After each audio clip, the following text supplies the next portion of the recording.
Good evening, everyone. This is the Rooftop Sports, and Steve just jumped on during the countdown and the intro. And thank you for joining as we have a very Yeah. special night and very special weekend. It is to honor the great Ichiro Suzuki Yeah. as he has been inducted into the actual Baseball Hall of Fame, Hall of Fame. and he will be honored officially by tomorrow. And Steve, how are you doing? Rocking in your Sonic shirt. Yeah, of course, man. I'm doing great. And now, granted, it is 9:30 here on the East Coast, so it's the rare late night game. But that being said, I'm doing well. And yeah, you're absolutely right. This is the Ichiro weekend, where not only is he being recognized for his induction to the National Baseball Hall of Fame, but also induction into the Mariners Hall of Fame.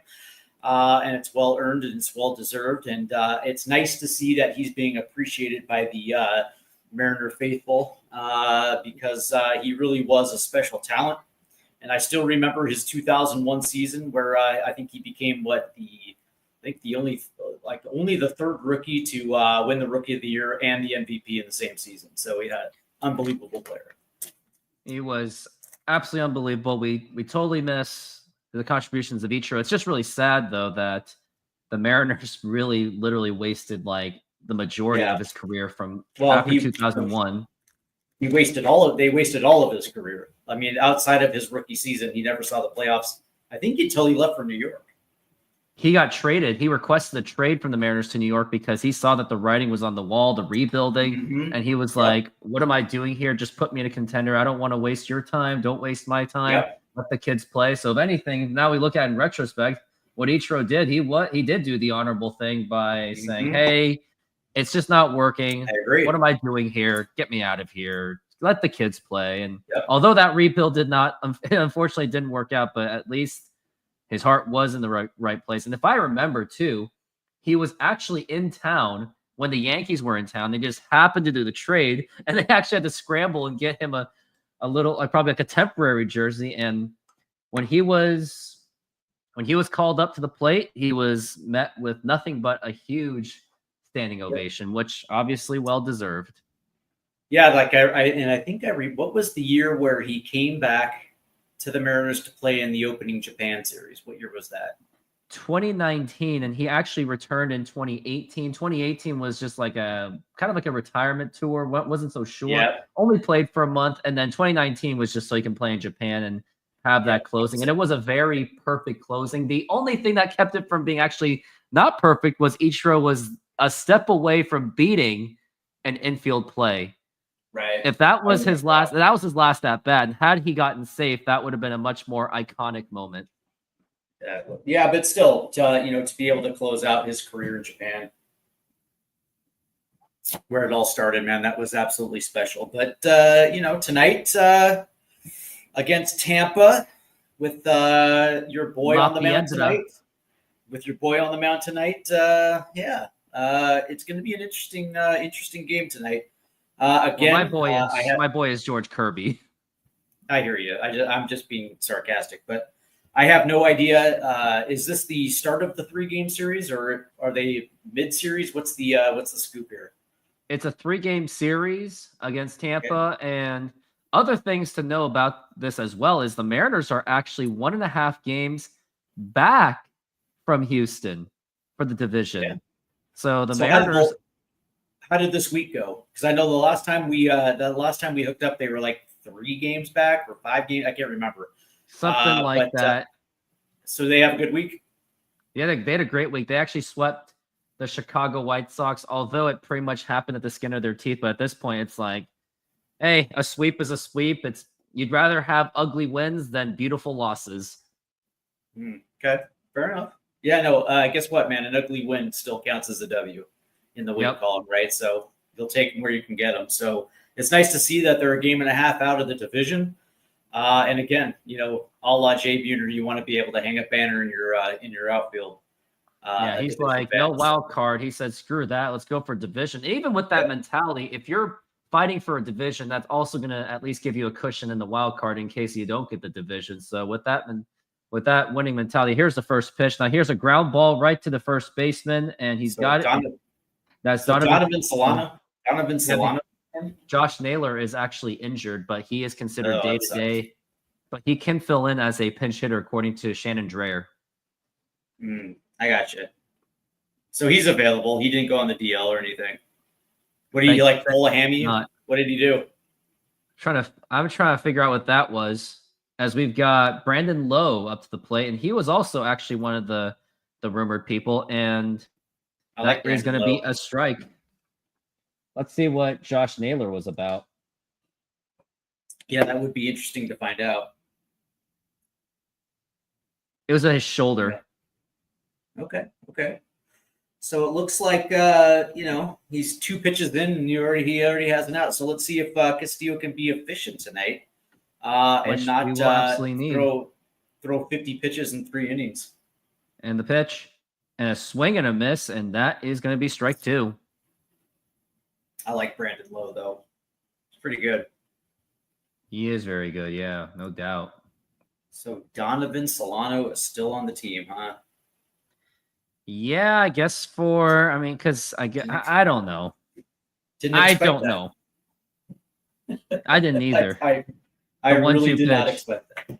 Popped up and fouled. And TK made a great point. The bullpen is absolutely taxed because they've been pitching quite a bit. So you would think that the Mariners are going to have to ride Luis Castillo as much as possible, which they typically do anyway. Right. And now here's the 1-2. And that's going to be popped up and fouled. When's their next day off? Monday? Monday. I think Monday's their next day off. I got to double check. Which would be good because they can get some rest. Yeah, they can get some rest. Which they absolutely need. And they do have a day off until they go to Baltimore, the pitch. Ooh. And that is low for a ball. And Baltimore is not exactly I don't think Baltimore has exactly been friendly to the Mariners in history. Nope. I can't remember the last time we took a season series against the 2-2 in Baltimore. I think it was 2013. Okay, yeah, so it's been a while. Because we play them twice in the season, right, home and away. So to win that season series over the course of 6 games, I think it's been quite a long time actually. And we're at 2-2, and now the pitch, and that's going to be a foul ball. So looks like Mr. Lowe here has taken that pitch count up a little bit with a series of foul balls here. I'm trying to find what the record is for the Oriole Park and Camden Yards. And now we're at 2-2, the pitch. And now here's a fly ball belted to deep right field, not belted that much. And Canzone, he makes the catch. It bounced out of his glove, and he caught it with his bare hand. And that is going to be 2 away. Oh, wow. Nice play, right? Oh, look at that. Yeah, by the way, that was that right there was a horrible play on the ball. But that being said, it ended up being a very good result right there. And it looked like he jumped early. You get what I'm saying? He jumped a little too early. I agree. Yep. And then that was actually kind of ugly. But hey, you get the catch. That's exactly right. Probably should have put those sunglasses on. He probably should, because the sun probably got in his eye on that one. Oh, it might have bounced off the wall. It did bounce off the wall, so I think it may be just a foul ball. I think they're challenging the call, because the umpire did argue. Nope, they're going to keep it at 2 outs.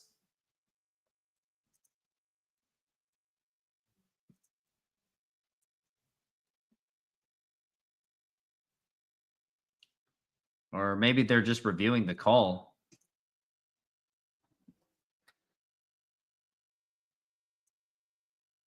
Nothing is being said. It hit the wall. It's a foul ball because the ball hit the wall. No surprise there. Yeah, hit the wall. Oh, so the Seattle Mariners' all-time record against the Baltimore Orioles is 211 to 242. And let's see. I'm trying to find the record. Now we're at 2-2. Just out of curiosity. And now the pitch. And now here's a fly ball drilled to right field. Forget about that one. And the Tampa Bay Rays have now just taken a 1-0 lead off a solo home run by Brandon Lowe. And that mistake by Dom Canzone has been proven costly dearly, as that's what happens when you let it bounce on the wall. It gets another chance, and that's a home run.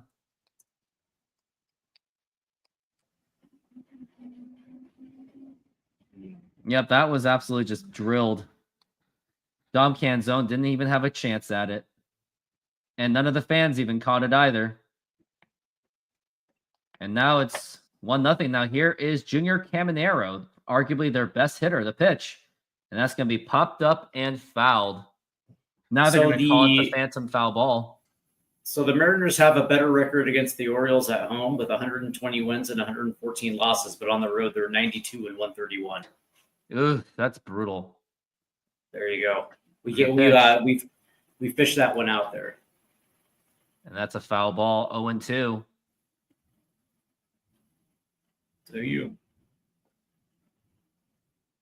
So there's still only one out, so they took back the out. Okay, I gotcha. And then Lau hit the neighbor. Okay.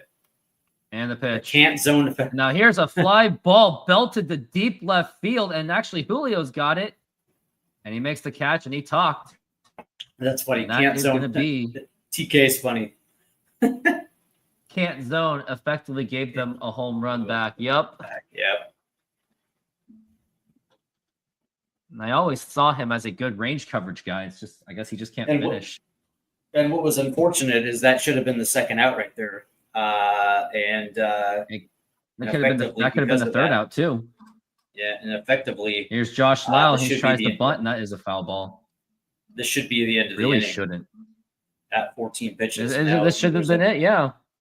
Mm-hmm. And now this pitch count's probably going to get it close to 20. A pitch outside for a ball. Brandon Lowe. And throughout this game, I'll be playing some clips about Ichiro Suzuki out of one of my videos. The pitch, swing and a miss, and that is strike 2. Made a video on the Ichiro Hall of Fame at around January or February. It was probably January when I did it. All right. Looking forward to that. Yeah, already got some clips uploaded and ready to pitch. Now here's a liner and fouled. And foul. Good crowd tonight. Yeah, for an Ichiro weekend. They wanted that Ichiro jersey. And now the 1-2. Now here's a fly ball to center field, and Julio is going to be there. And he makes the catch, and that is going to retire the side. And let's get right to it. It'll be 55. Ichiro was born on October 22nd, 1973, in Nishi Kasagaigun, Japan, and he grew up in Yoyoyama, a small town outside of Nagoya. By the age of 7, he asked his father, Nobuyuki Suzuki, to train him to develop his baseball skills. The workouts included practicing infield, outfield, and much repetition of hitting practice. Originally, he was a right-handed hitter, but his father insisted him to hit left-handed to get to first base faster. By his years in high school, Ichiro enrolled into Aikyodai Maiden Koko, located in Nagoya, as one of the top baseball schools in Japan. Although the workouts were rigorous, and Ichiro even admitted it was one of his tougher years in development, the hard work and preparations paid off. Throughout high school, he posted a .505 batting average and struck out just 10 times and never struck out swinging, showcasing his potential as a future baseball star. So youthful. Wow. I did not know that. He was originally a right-handed hitter, and the discipline of Japanese fathers made him switch sides, and turns out his dad was right. And it worked out. It worked out. That would have been cool if Ichiro was a switch hitter, though. Versus left-handed pitching, he would just turn around. And, that would have been a cool little wrinkle if he actually put that in there. You know what I mean? I mean, there's a lot of cool things that could have happened with Ichiro. Like, what if Ichiro Suzuki played with Ken Griffey Jr. in his prime, which at some point it did happen for a split second in spring training of '99. Yeah, well, they did in 2009. They played together. Yeah, when Griffey was like 250 pounds something. Well, yeah, but that being said, that would have been an interesting, because I believe the Mariners were trying to get him as early as '98. But he was stuck on that contract with the Ortiz Blue Waves. Right. In the pitch. And I think they tried to negotiate to do a buyout, and the Blue Waves were like, nah. And then once the Blue Waves started rebuilding, they're like, okay, screw it. You can have him. Yeah, the Oryx Blue Wave. Yep. As we're at 0-1 to Rosarena, inside for a ball. Yeah, by the way, I was going to say the cool thing about Japanese baseball is their team names are after corporations, right? Where you would see Seattle Mariners, and of course they're located in Seattle. But in Japanese, it's like the Oryx Blue Wave. Well, Oryx is a corporation, right? So it's a little different. I think it's actually somewhat cool a little bit. So if it was the Mariners, it'd be called the Nintendo Mariners. Or the Microsoft Mariners. Here's a ground ball, and that's actually going to get right through for a base hit. And now Randy Arozarena gets on base with a single. Uh-oh. OKC is in the house. Who's OKC in the house? Nice base hit. Good way to start. Speak of OKC, Kevin Durant will be making his Houston debut at Oklahoma. So that means he will also be watching the championship ceremony himself. Pretty awkward moment for him. So Kevin Durant is with the Houston Rockets now? He is, and that is going to be popped up onto the side in the summertime. Oh, and Randy Arozarena was running. Why is he... Oh, because he was stealing a base, but he wasn't paying attention. He should have been called out on that. Looks like he got back in time. Barely. Yeah. Oh, yeah, OKC no face. Yep, he's here. Yeah, he's here. And apparently he calls Kevin Durant a snake. Yeah. See, here's the thing. I don't blame him. I don't blame him at all for going to Golden State. At all. No. Oh, hey, OKC. You mean Cupcake. Ah, he really does not like Kevin Durant. And now here's Julio Rodriguez, now the pitch. And did that hit him? Nope, it did not hit him. And actually, Randy Arozarena did get doubled up. Oh, there. Okay, that sucks. He was a free agent, and during an era where everybody was trying to form a super team, I don't blame him. And the pitch outside for a ball. Got him a ring. And the only people that actually liked that move was Golden State and the fans of Seattle. Everyone else hated that move. As we're at 1-1, and now the pitch. Now here's going to be a ground ball right to Rasmussen. That's actually going to be a foul ball because it bounced off of Julio Rodriguez.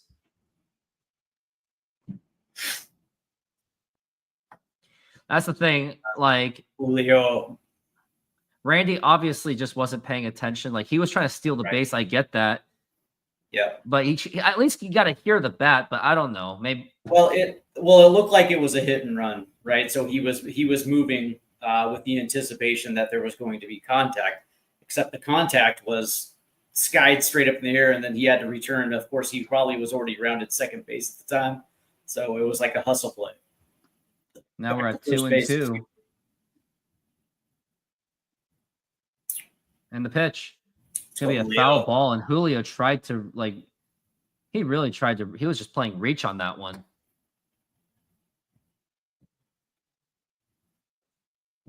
Yeah, OKC no face, but listen, athletes, let's not act like Kevin Durant was the first player to say that he didn't want to leave and then he ultimately left. And the 2-2. And he reaches it for a pop-up into center field, and that's not going to do it. But it's okay. We'll just blame the Marine layer. Let's just go with that. Yeah. But it was just a bad swing by Julio. Yeah, for sure. That pitch was a foot off the plate to the left side. Yeah. Still not bad contact. I mean, that was almost warning track power right there, but still bad pitch to swing at. Bad pitch. And now here is another 2 minutes worth of Ichiro. In the 1991 NPB draft, Ichiro was drafted in the 4th and final round, which was very low and shocking. He was drafted so late because of his small stature at only 5'9" and being 120 pounds. He made his debut in 1992 and spent most of the 1992 and 1993 seasons in the minor leagues for the time being. Initially, the manager wanted him in the minors due to his unique hitting mechanics, where he looks like he's golfing and practically running the moment he swings the bat. His swing was nicknamed Pendulum. One of his highlights in his initial years was when he hit a home run off eventual Japanese MLB star Hideo Nomo. Ichiro finally got his full-time starts in the 1994 season, where he broke out batting .385, hitting 13 home runs, and stole 29 bases. It was also notable that Ichiro changed his name on his jersey from Suzuki to Ichiro. The reasons were that Ichiro was the second most common name in Japan, and it was a marketing opportunity for Ichiro since his name was an attractive brand name. He won several awards including MVP, Gold Glove Award, Best 9 Award, the batting title, and an All-Star appearance. The 1995 season was when Ichiro took it to the next level. He batted .342, 25 home runs, 80 RBIs, and 49 stolen bases. His amazing individual performance got him his second consecutive MVP award. He helped lead the Blue Waves for the Japan Series against the Tokyo Yakult Shallows. Unfortunately, they would fall in a 7-game series. However, in the very next season, the Oryx Blue Waves redeemed themselves by winning the Japan Series championship. Yomiuri Giants, led by the other Japanese and eventual MLB star, Hideki Matsui. Ichiro also won his third consecutive championship by batting .356, 16 home runs, 84 RBIs, and 35 stolen bases. Over the years of his career in Japan, due to his dominance, he eventually got the nickname Kabusu, which means monster in Japanese. Later in 1999, Ichiro married Japanese TV announcer Yumiko Fukushima on December 3, 1999, at a small church in Santa Monica, California, and they are still married to this day. Wow.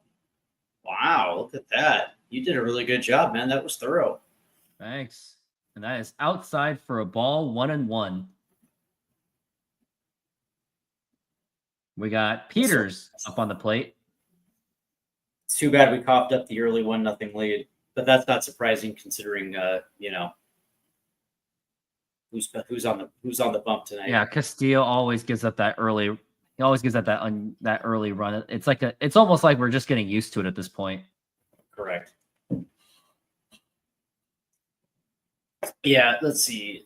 I get what you're saying on KD, but to be honest, KD, Russ, Harden just could not do it. I don't know, man.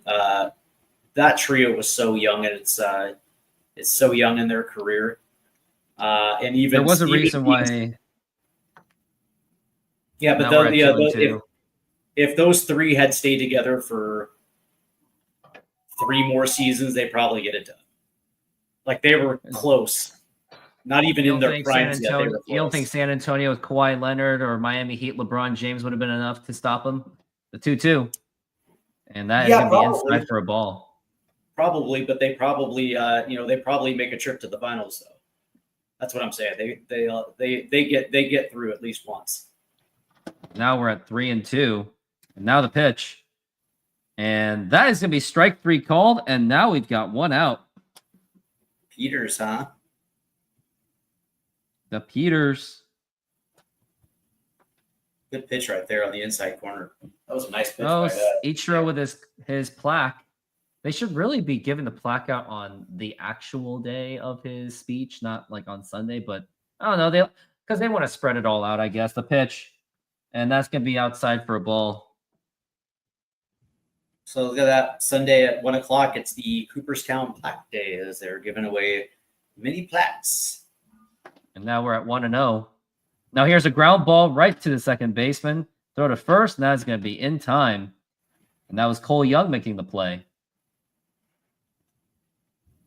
I mean, he's not wrong about the Thunder. Like, They are talented, and they are very young. Like, when we saw them play. But the NBA is so soft and weak now. Does it really even count? You know what I mean? The league is soft, man. Does it really count? The pitch, and that is a strike. It's very, very soft. Like, we saw that game 7, if you remember. And all Denver did, all they literally did was just throw up threes, and Oklahoma was literally just handling them. They didn't have to do anything. It felt like the 0-1. And then when Russell Westbrook came on for the Denver Nuggets, their efficiency literally took a tank. Oh, for sure. He was like turning over the ball. If this championship was, obviously in the 70s, the 80s, the 90s, even the early 2000s, there probably would be some legitimacy behind it, considering those, I'll tell you what, man, that era of NBA basketball was rough and tumble. 0-2. Right? Swing and a miss, strike 3, and that's going to retire the side. We go to the bottom of the second inning, and here is Ichiro of 2001. In the first half, Ichiro blossomed into a superstar and contributed to the Mariners being the best team in baseball. He was voted in to be a starter in the 2001 All-Star Game in Seattle, along with 7 other Mariners representing as well. In the All-Star Game, Ichiro in his first at-bat went up against Randy Johnson and got an infield base hit, beating Randy Johnson to first base. Later on in the season, he helped the Mariners not only win the 2001 American League West Division, but he also helped the Mariners tie the Major League single-season record of 116 wins, along with the 1906 Chicago Cubs. In the division series against the Cleveland Indians, Ichiro batted an amazing .600, which was actually the Major League record in the division series at the time, and the Mariners edged out the Indians in 5 games. Unfortunately, in the American League Championship Series against the Yankees, Ichiro struggled, batting just .222, and the Mariners would lose 4-1. Overall, Ichiro batted a league-leading .350 along with 242 hits, which is still the rookie record, and the league-leading 56 stolen bases. He also got the 2001 AL MVP award and Rookie of the Year, along with a Silver Slugger and a Gold Glove.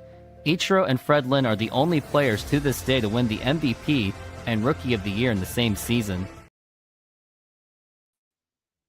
But nothing. But the Mariners didn't get the Mariners couldn't get it done.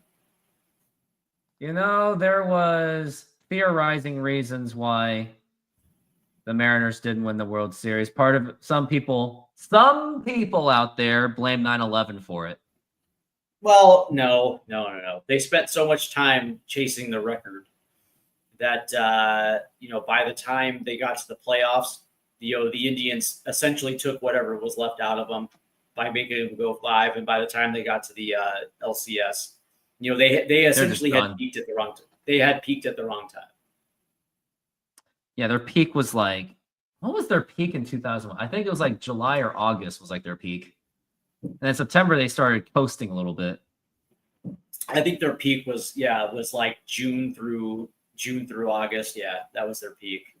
But I mean, don't get me wrong. I mean, they went the entire season essentially winning 2 out of every 3, right? Which is unheard of in the modern age. But yeah, I remember going into that playoff series with Cleveland thinking if they don't win the first 2 games, this is going to be a nightmare series, right? Because that Indians team was actually really good too.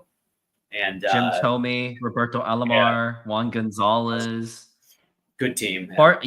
Younger Bartolo Colon, a very young CC Sabathia. That team was ahead of its time. Yeah, that was a good team, man. 1-1. Foul ball. Oh, and that hit the foot off of Polanco. Now he's feeling a little bit of pain. Now he's just trying to shake it off. I remember talking with Brett Boone about that 2001 season, and he was saying, by the time they got to the New York Yankees, they were gassed. And it makes sense. Yeah, Brett Boone was pretty much the only one that really contributed in that series, aside from Jamie Moyer. And just don't look at Aaron Seeley's record in the playoffs with the Mariners either. That was terrible. It was terrible. They shouldn't have had Aaron Seeley. He should have just put him in the bullpen because they should have looked at his record. Well, but it's also Lou Piniella was a guy that relied heavily on his veteran Strike players. 3 called, and he knew it. Polanco knew it, and he's out. And by the way, Seeley had a really good 2001 too. He had a great 2005. He was 11-1 at one point, so he peaked in July. Yeah, he had a very strong 2001. But that being said, it's I would probably assume there was a lot of fatigue in the playoff time to come 2001. 2000 was the better year. 2000, they were a more complete team, believe it or not. Yeah. As we got Eugenio Suarez up to the plate. He's batting .239 with 37 home runs and 90 RBIs. The pitch. Now here's a ground ball right to the shortstop. Tossed over the first, and that is in time. Scooped up by Lowe. So how's already? How has Gino been since he's come back over? Yeah, let's see how Suarez has been. The way he's playing, it's exactly what I would have expected. Unfortunately, I think we all expected, even if we got Gino at the most red hot time, I think we still would have expected some kind of a drop off. But here it is since he joined Seattle. 130 with a 160 OBP, 3 RBIs, 1 home run. Championship. But it's kind of what you expected when you're going back to Seattle, where for some reason the hitting culture is just not there. I don't want to, not saying it's the stadium. I just want to say it's some kind of weird culture. It's the Marine layer. Let's just keep it real. It's the Marine. All right. It's a Marine layer. It's that wind. It's the bright sun in your face. No, I just think there's going to be an adjustment period. Granted, yeah, he did play here for a couple seasons earlier, but that being said, the 1-1 going. When you're traded, and then you have to move everything back, and you got to get the family on board. Yeah, there's a lot of things that are outside of the game that you have to adjust for, and it's going to take. I think it's going to take a couple weeks for Gino to get back in the swing of things. There we're at 1-2 for Canzone, and now here's a fly ball left field, and talk about a blink of an eye. 1-2-3, and that is going to retire the side and. We will get to 2002 and 2003 Ichiro Suzuki. In the 2002 season, Ichiro was off to another good start, batting .316 in April, but then in May, he batted .404, and at some point in June, he was batting up to .384. He was once again voted into the 2002 All-Star Game as a starter, and in the first series of the second half against the Tampa Bay Devil Rays, Ichiro hit 2 home runs in a game for the first time of his career. He ultimately finished the season batting .321, 208 hits, and 31 stolen bases. Unfortunately, the Mariners missed the playoffs thanks to the Moneyball Oakland A's and the random run of the 2002 Angels. In 2003, Ichiro had another fine season where he batted .312, 212 hits, 34 stolen bases, and a career-high 13 home runs. To add more to the 2003 season, he hit 2 Grand Slam home runs. This first one was on July 18, 2003, when the Mariners were trailing 3-2 in the top of the 9th inning against the Royals. Despite another successful season for Ichiro, the Mariners unfortunately missed the playoffs for the second season in a row. Yeah, there was that whole, our goal is to not win a World Series, our goal is to field a competitive team year after year kind of era. And by the way, it wouldn't be the second straight year. They would go on to 22 consecutive straight years without the playoffs before they finally broke that drought. But it was a shame, man. That so especially after 2003, the drop off that would take at least 3 seasons for them to get back to 500. But yeah, you're absolutely right about the fact that they wasted the prime years of one of the greatest of all time. Yeah, and Ichiro, he's just not that kind of. Ichiro's not a player that you just completely build around either. He is someone that's more of a supporting player, not someone that you put him as your main player. Like he's someone that as if he was like supporting someone like Ken Griffey Jr. or Edgar Martinez. Oh, look who's in the booth tonight with the bone. Yeah, the bone. Not Ichiro. Yeah, he still looks like he could. Still looks like he could play. Although the goatee now is white, but no, don't we miss Jay Buhner the pitch, and that's going to be a foul ball. And little do people remember, Jay Buhner's last game with the Mariners was against the Yankees, and Ichiro actually traded positions with Jay Buhner. Yep. They already knew that the game was over, so like, hey, Jay Buhner, you can have right field, and Ichiro's like, yeah, I'll take left field. The crazy thing was like Jay was like the epitome of 90s Seattle. You know what I mean? Like he had that alternative 2-2 swing and a miss, strike 3, and that's going to be 1 out. Representative. So look at let's see, OKC No Face says, are you ready for the Seahawks versus Chiefs next week? No. I'm not either. I considered doing live streaming for it, but I have a church softball tournament, and I literally just want to clear my head because I'm going to have a really long day at work. And at that point, I'm going to be like, no, maybe I'll just watch the game and just play some video games lying down. Yeah. So I'm like, just take it easy. You know, there's plenty of time for NFL live streams when it comes to the regular season. Broken bat, diving stop, Cole Young, throw to first and in time. Nice play by Cole Young, and that's going to be 2 outs. Something Jorge Polanco wouldn't have done. Wow, nice play right there by Cole. Wow, great play. And I'll be looking forward to OKC No Face once we get to NBA season because I'll be doing some NBA games, and I will certainly be targeting some of the Oklahoma games because I guess Oklahoma still lives rent-free in my head in some capacity. Because why not? Maybe I want to absorb, because here's the thing, I have a talent of absorbing our enemies. Yeah, or you just have a victim complex, right? So the pitch to Simpson outside for a ball. It's funny because it happened years ago now. We're pushing 20 years now since the Sonics left for OK City, and there's a large section of fans here that still are not over it. Yeah, we're not over it. I mean, I forgave Oklahoma because they did exactly what they needed to do. It was just Seattle had just so much problems, and I don't blame the fans at all, right? Like, there's no reason to blame the fans. They had nothing to do with it. I blame Howard Schultz, David Stern, and Greg Nichols. And him too, but Clay Bennett as well. Yeah, of course I do. The other underlying thing, I did some research and I made a video about it as Castillo's on a 1-2 count on Simpson. And now here is the pitch. And that is a foul ball. Howard Schultz extremely underpriced his tickets, it turns out, because I've noticed too that Seahawks they don't have exactly the sexiest stadium either compared to what the rest of the country has. And I've noticed that their prices are a lot higher, which makes sense because I guess they don't have as much revenue streams. And knowing Key Arena's lack of revenue streams and that they had actually a pretty good brand back then, Howard Schultz shouldn't have artificially lowered his prices on the tickets. And there were some. For sure. You're correct. Because I used to go to the Key Arena like for midweek games because you can sit up in the 300 level in Key Arena for $15.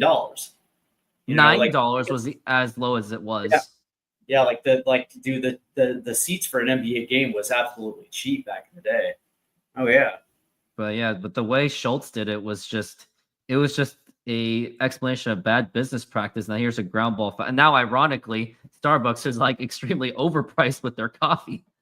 Yeah, it made no sense, right? You're going to charge $8 for a cup of coffee, but you're only going to charge $9 for a Sonics ticket. Yeah, make it make sense.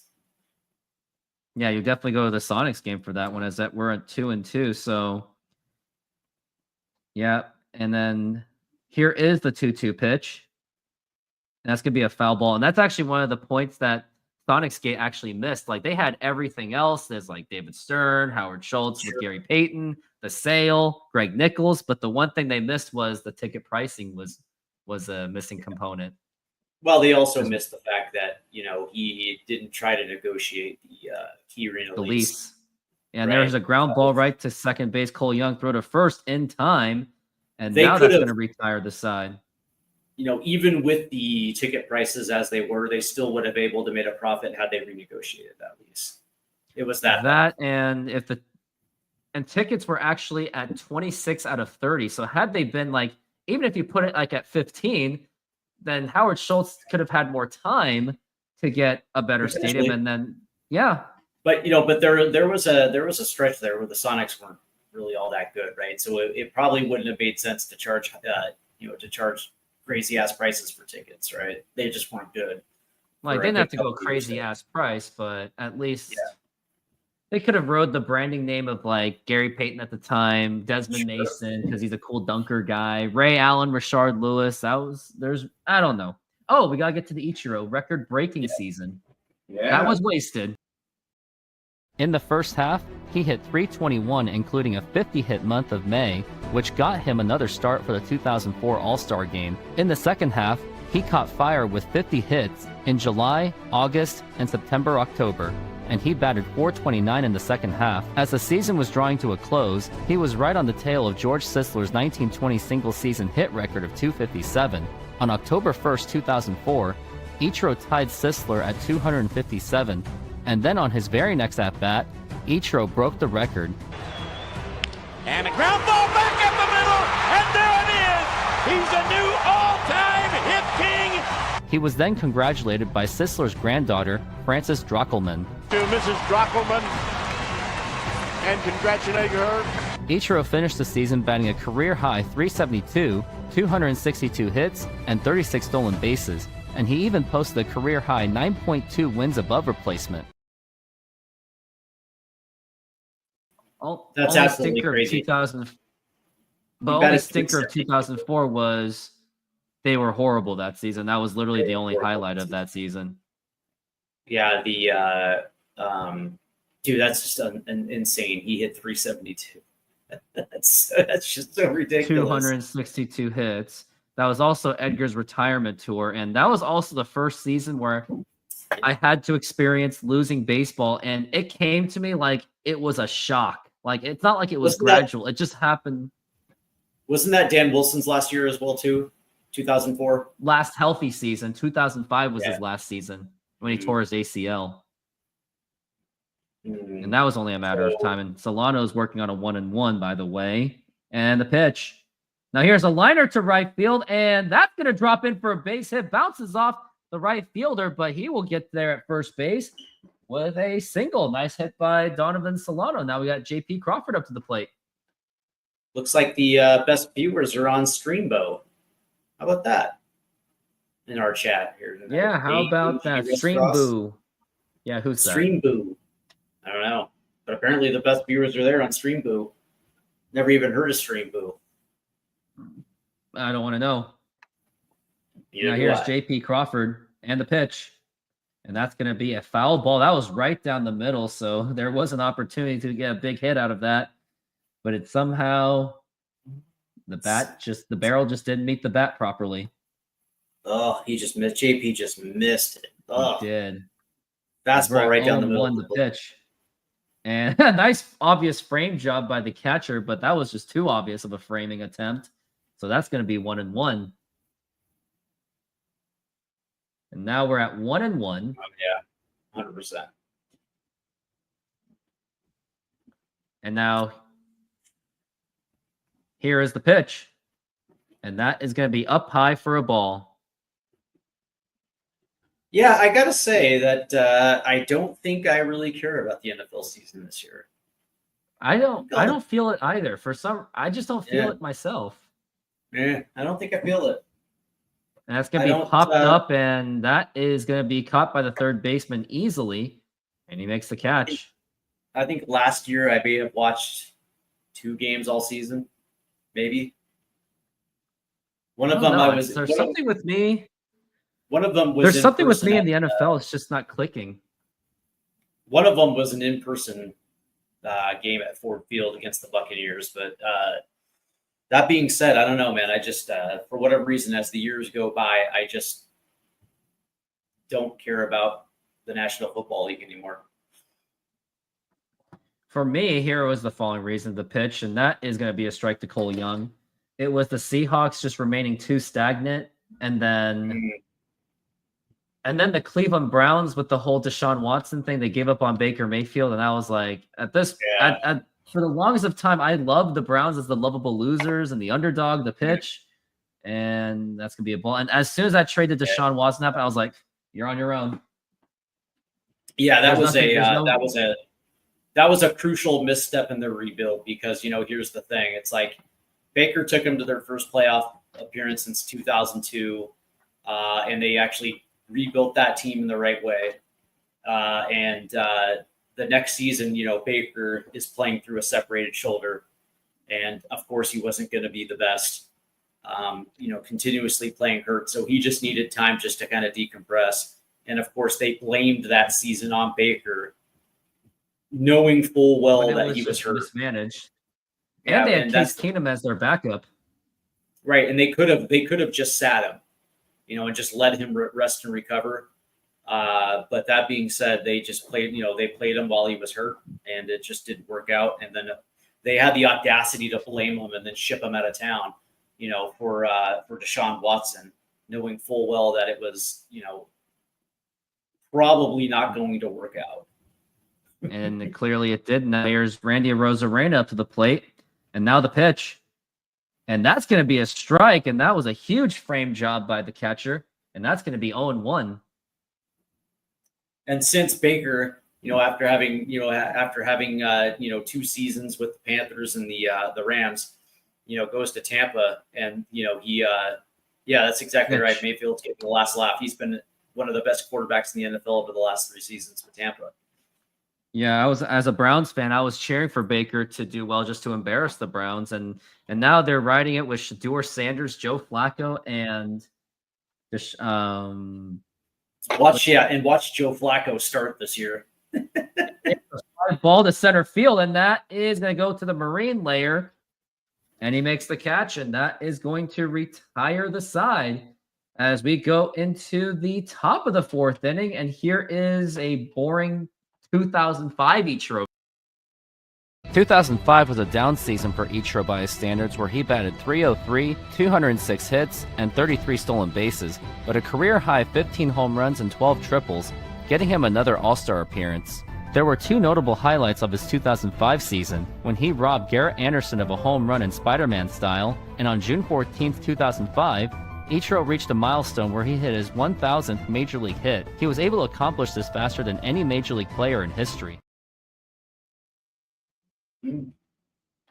So he made a Spider-Man catch. That was the highlight of 2005. That literally was the highlight of 2005 was the Spider-Man catch. 2005 was a bad season. It was a really bad season. Richie Sexson, Adrian Beltre, Brett Boone falling apart, just like it was just over for him. And then John Allrood falling apart.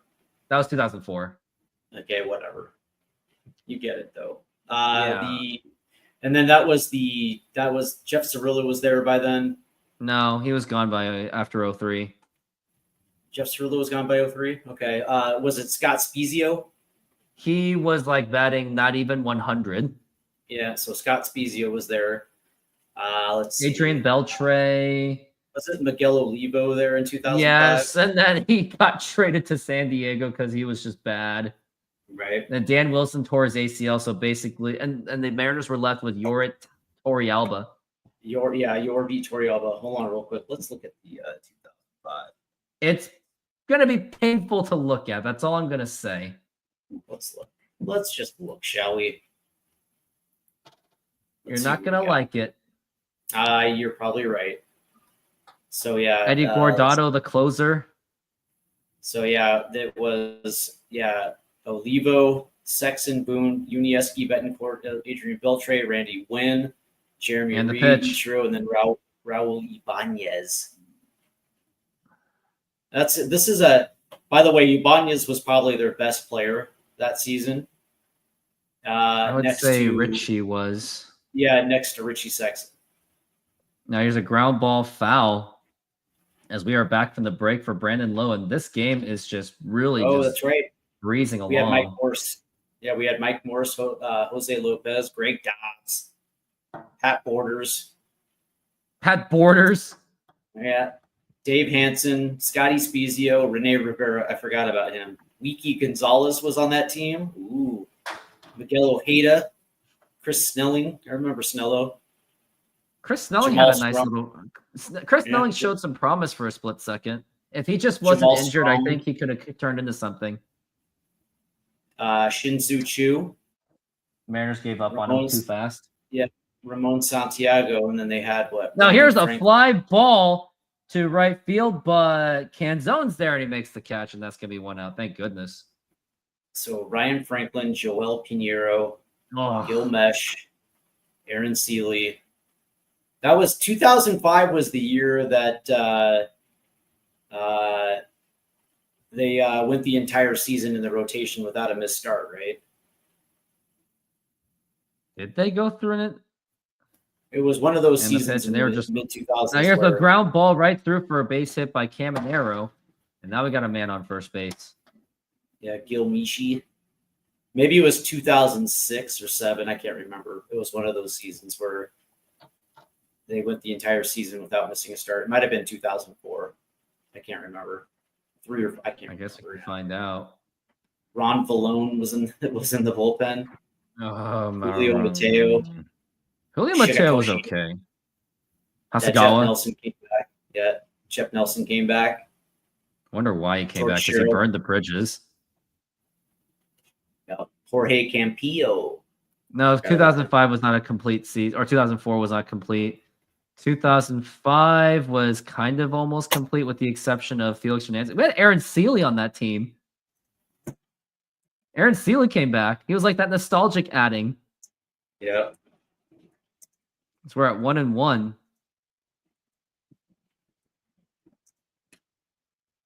And now the 1-1 pitch. Swing and a miss, strike 2. And then don't forget Bobby Mastrich. He was supposed to be a something, and that he turned into a nothing.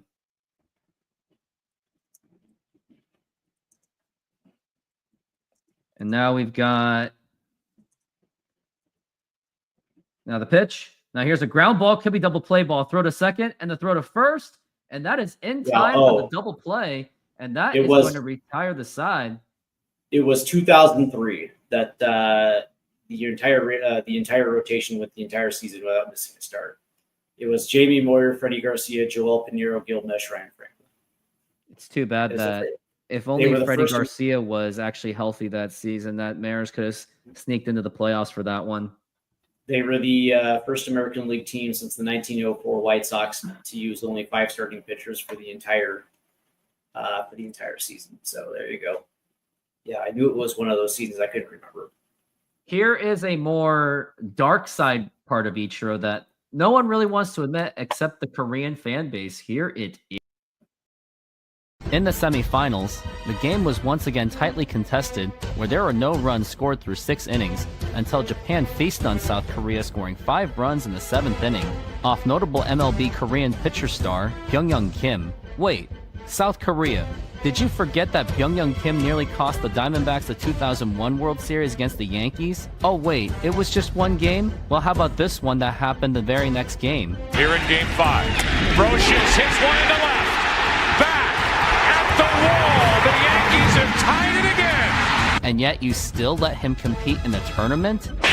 Japan ultimately defeated South Korea 6-0 and won the championship over Cuba 10-6, and Ichiro was a significant part of the victory. Ichiro overall in the tournament batted .363, 1 home run, and 5 RBIs. Yeah, South Korea, maybe you shouldn't have prematurely celebrated by placing the flag on the pitcher's mound. Yeah, you jinxed it. Great job.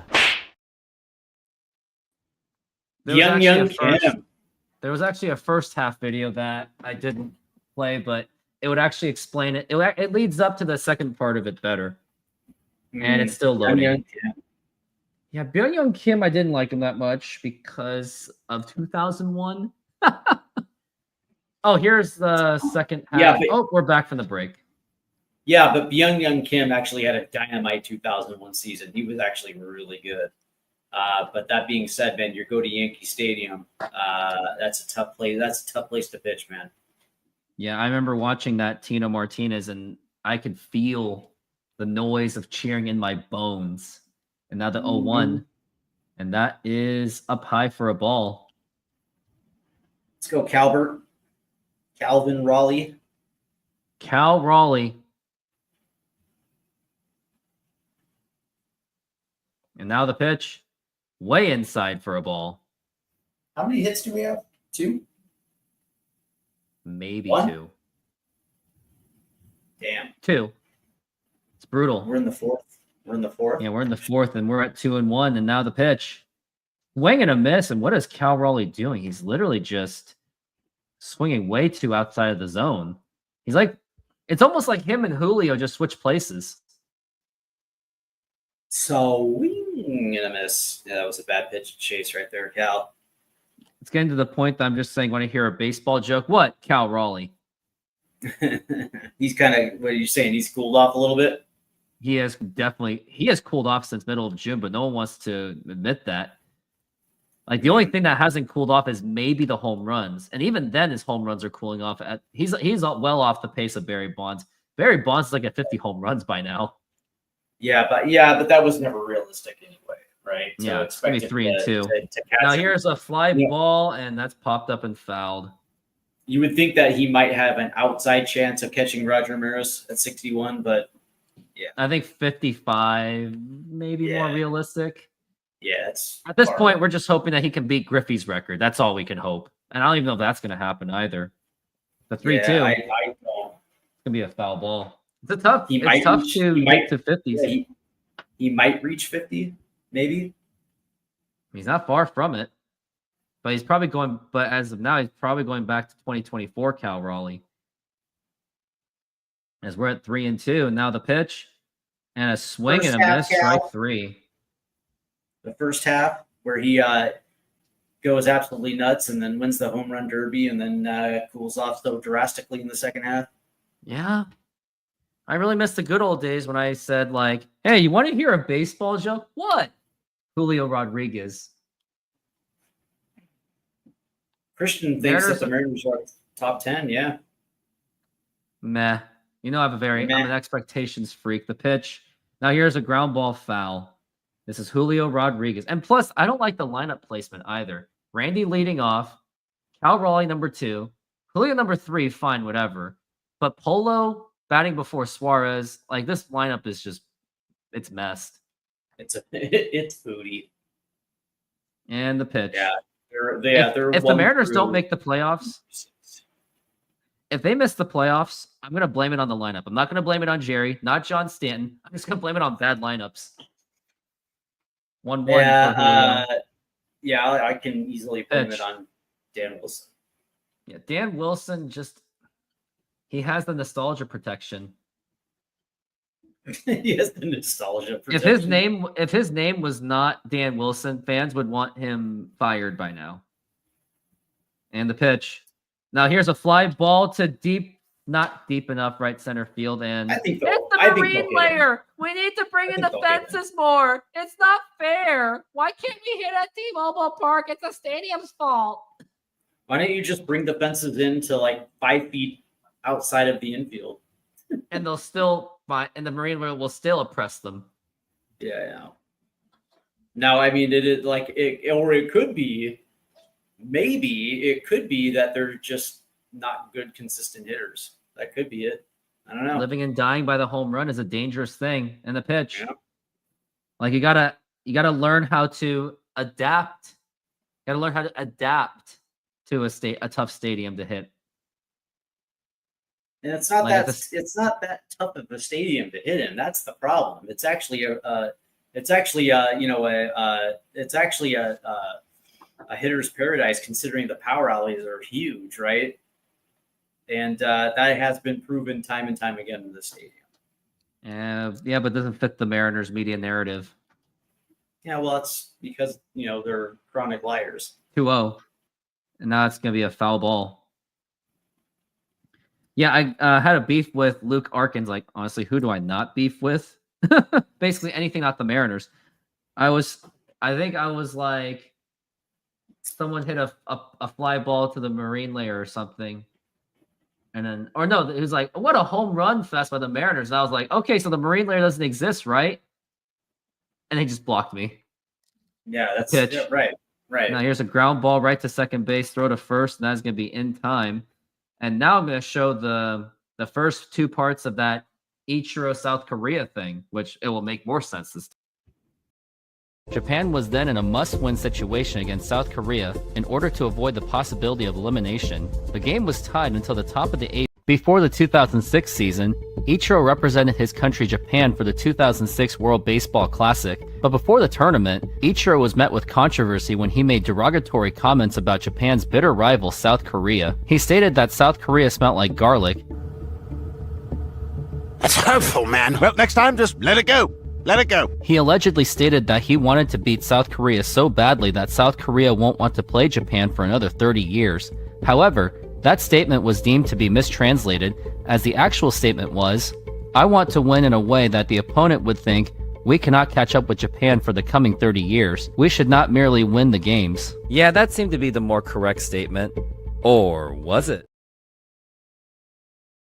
Japan was then in a must-win situation against South Korea in order to avoid the possibility of elimination. The game was tied until the top of the 8th inning when South Korea put 2 men on base, and then Lee Jong-bom, also known as the Korean Ichiro, drove in 2 runs to put South Korea ahead 2-0. Japan in the bottom of the 9th inning did bring the game to within 1 with a home run by Tsuyoshi Nishioka, but Oh Sung-won closed the door to give South Korea the needed victory where they would advance to the championship round. After the game, South Korea taunted Japan by placing the Korean flag on the pitcher's mound, and Ichiro didn't exactly take it lightly due to Japan being eliminated from the tournament. Oh wait, the very next day, Mexico performed a huge upset on the United States, which had players such as Alex Rodriguez, Ken Griffey Jr., Roger Clemens, Derek Jeter, and Chipper Jones. Wait, that team couldn't beat Mexico? With the United States out of the tournament, that put Japan in the championship round against South Korea. And we are back from the break. Yeah, that's the little stink part of Ichiro was made fun of my country. It's going to be inside for a ball, and there's still more coming. And you'll see some of my pettiness on Ichiro. Yeah.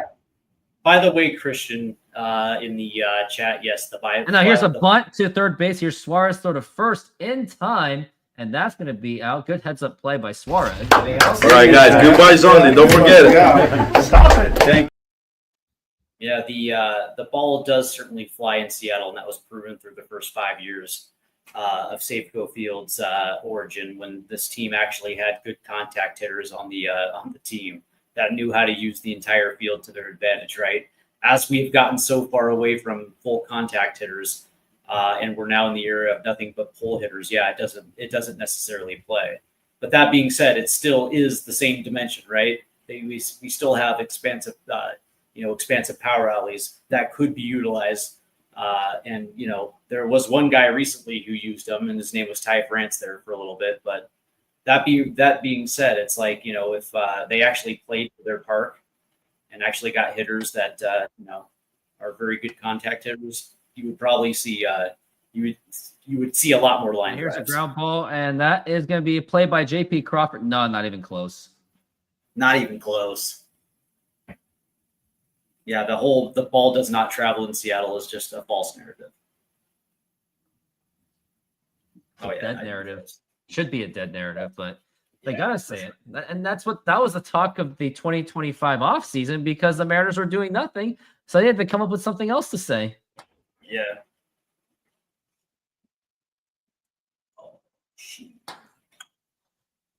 And now here is the pitch and swing and a miss.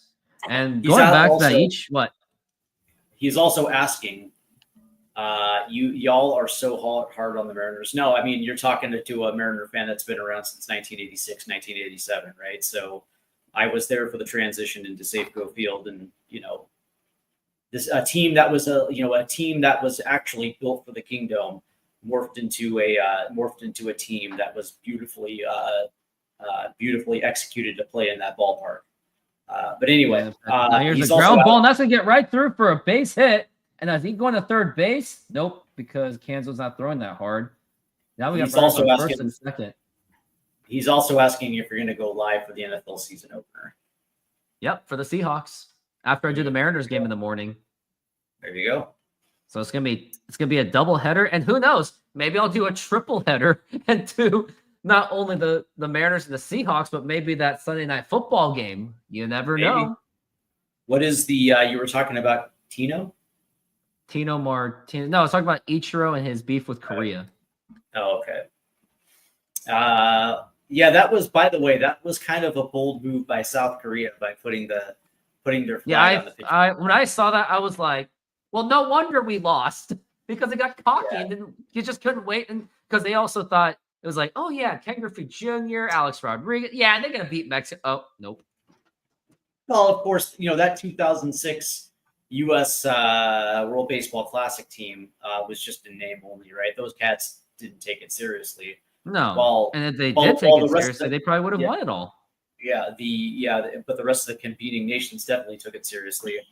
It's an opportunity to, win a trophy for your nation, right? Country. But that being said, though, it's like you put a flag on there, right? And you're making a statement. It puts too much expectation and pressure on your shoulders, right? And now with the U.S. letting Japan kind of get back into it and giving them the second opportunity, they weren't going to waste it, right? And not only that, you had a dude like Ichiro who was pissed. He was so pissed when that happened, dude. That's all the motivation he needed to see. Knowing Ichiro, the way he expressed himself, you would think that he was like part of the Japanese Empire. That's the vibe I got out of him, because he's a very, very nationalistic Japanese man. Like, he's very passionate for Japan. So anything that messes with Japan, and especially his beef with Korea, I still wonder what the origin was, though. There's not really a clear origin on why Ichiro really had his beef with Korea. Now, here's going to be a pop-up to third base. Here is Suarez, and he makes the catch. I mean, Eagles, Cowboys. But you wonder, because I mean, both of those countries are very, very prideful and nationalistic, right? South Koreans, as you well know, take pride in their country. Same thing with Japan, and it's an opportunity for superiority, right? Even on a sporting level, they take it seriously, man. And the interesting thing about planting the flag, for me, is it seems way out of character for the South Korean people, right? Because I mean, just like Japan, they're a very even-keeled, very disciplined nation, and cockiness is not something it's not like, I have known and befriended quite a bit of Korean folks, and cockiness is never a part of the situation. It is.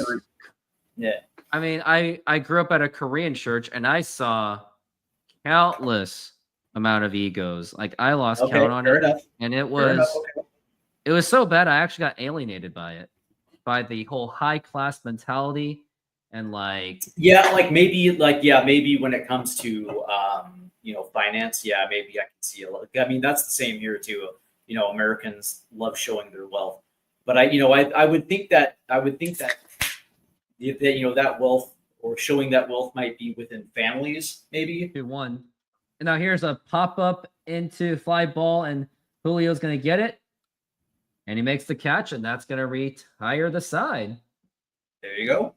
All right, let's go to Ichiro 2007. In the 2007 season, Ichiro reached a milestone where from April 29, 2006 and May 16, 2007, he set the American League record of 45 stolen bases without getting caught. The Major League record belongs to Vince Coleman, who once played for the 1995 Seattle Mariners. Ichiro had an amazing first half as well, where he batted .359, including batting .427 in June, which may have been a part of the Mariners' 8-game winning streak and put them at 45-33, putting them well into playoff contention. They hadn't played this well since 2003, since the Mariners struggled heavily since the 2004 season. Ichiro was then selected to the 2007 All-Star Game, and he put on a show.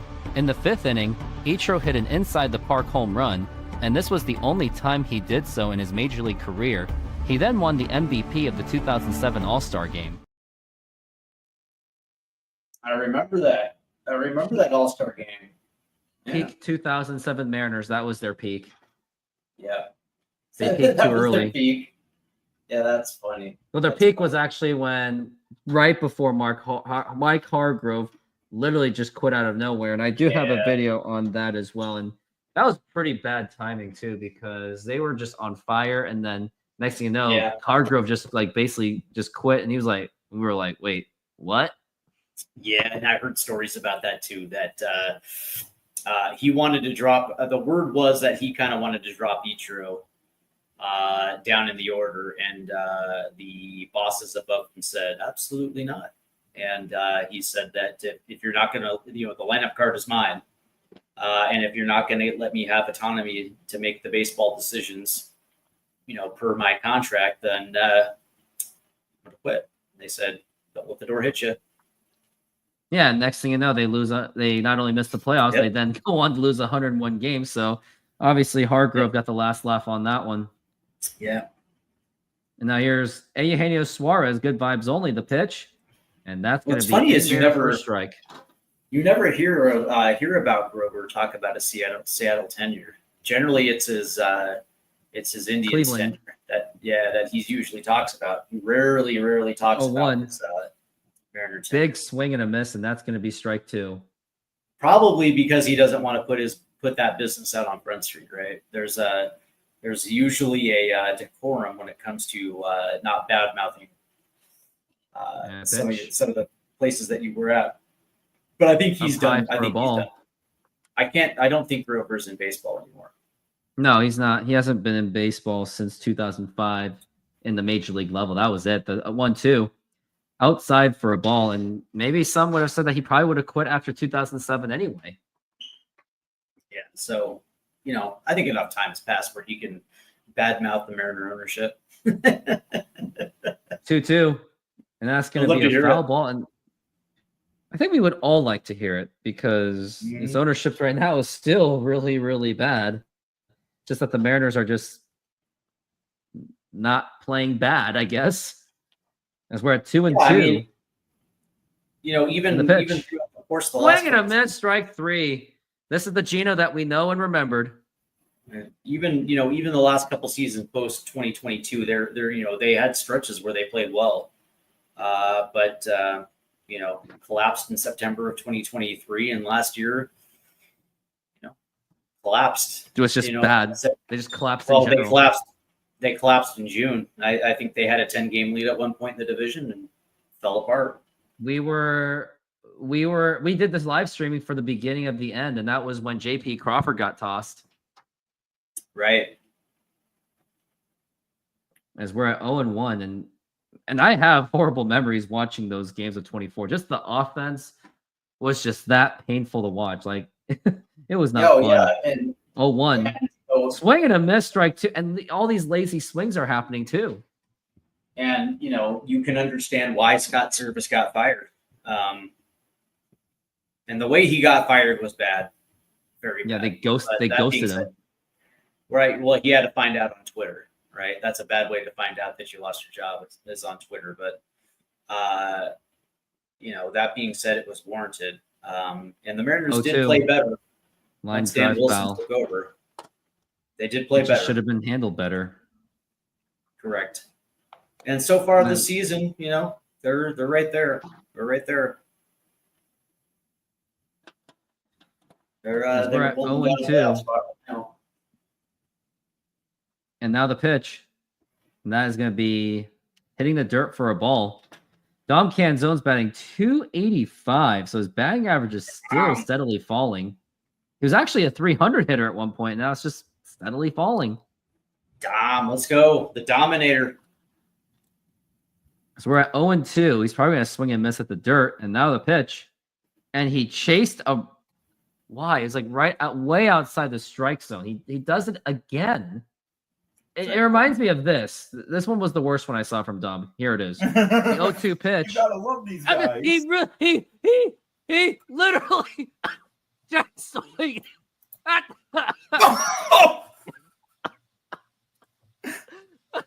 He literally just swing. None of those were in. That's how bad it was. Why was that so funny, man? That's just a check swing in the dirt. It was literally in the dirt. That's how funny it was. Yeah. I was literally choke laughing because of that. Yeah. And I was sick. So we got Donovan Solano. And it's going to be .247 batting average, 3 home runs. The pitch.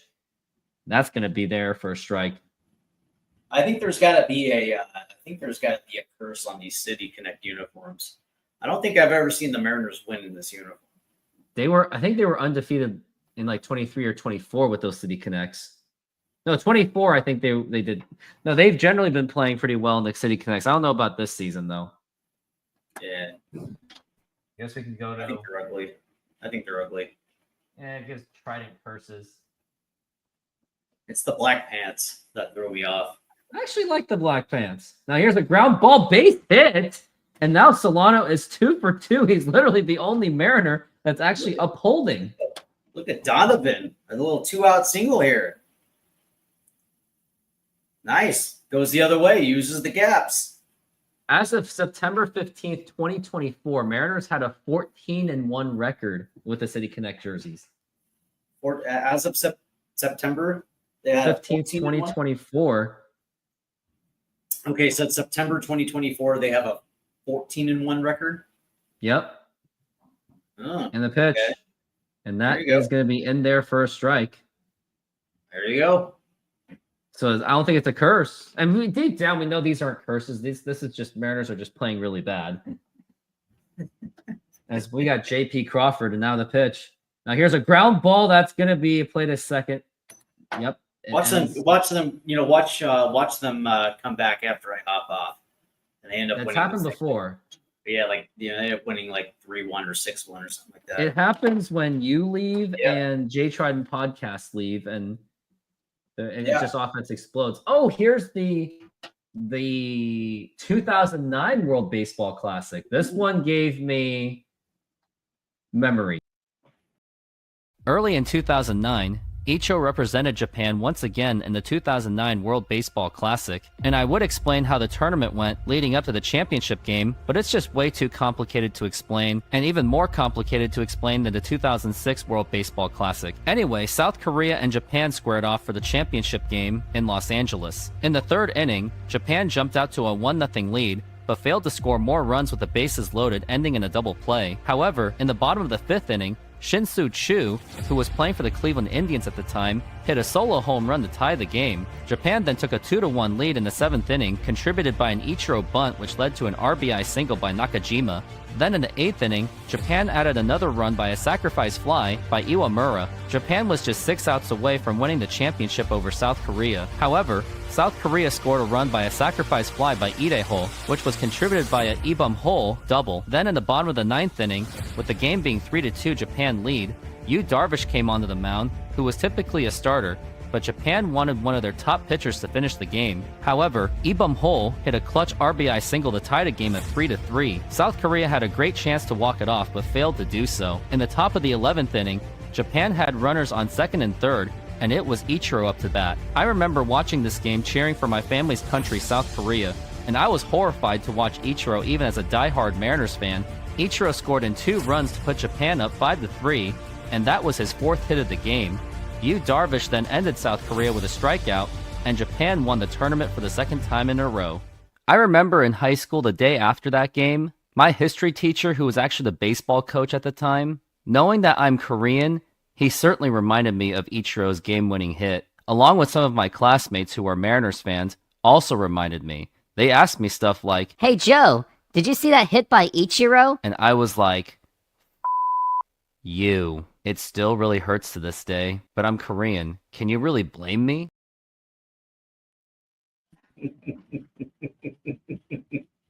What's funny though is that Korea had their opportunity.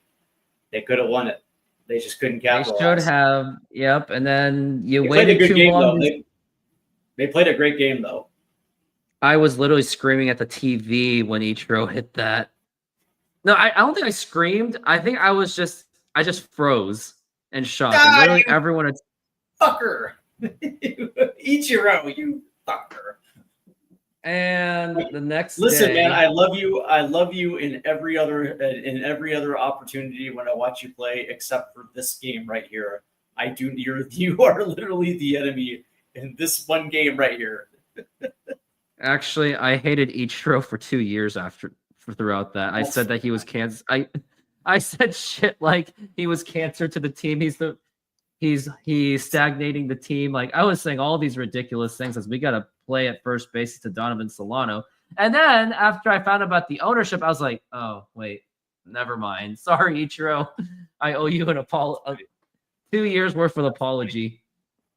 Nice play by Donovan Solano. But he still said Korea smells like garlic. No, Well, maybe to his, it's true, but by the way, to his point, Does South Korea smell like garlic?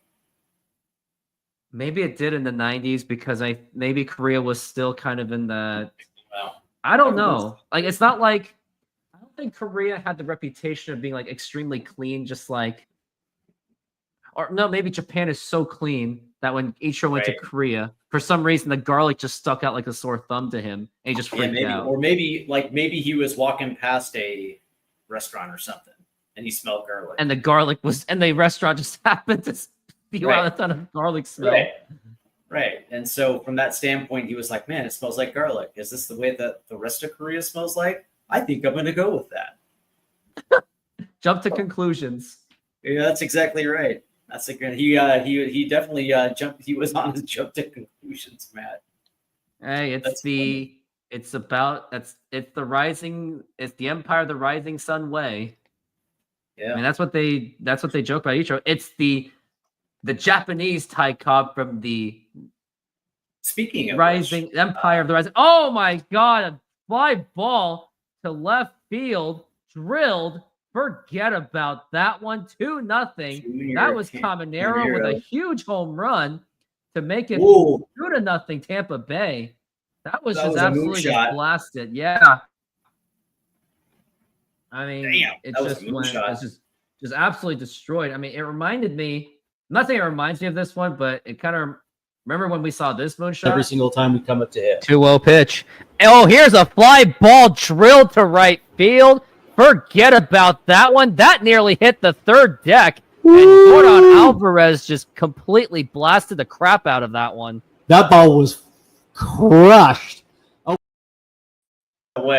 the way, that was that home run was better than Caminero right there. Yeah, of course.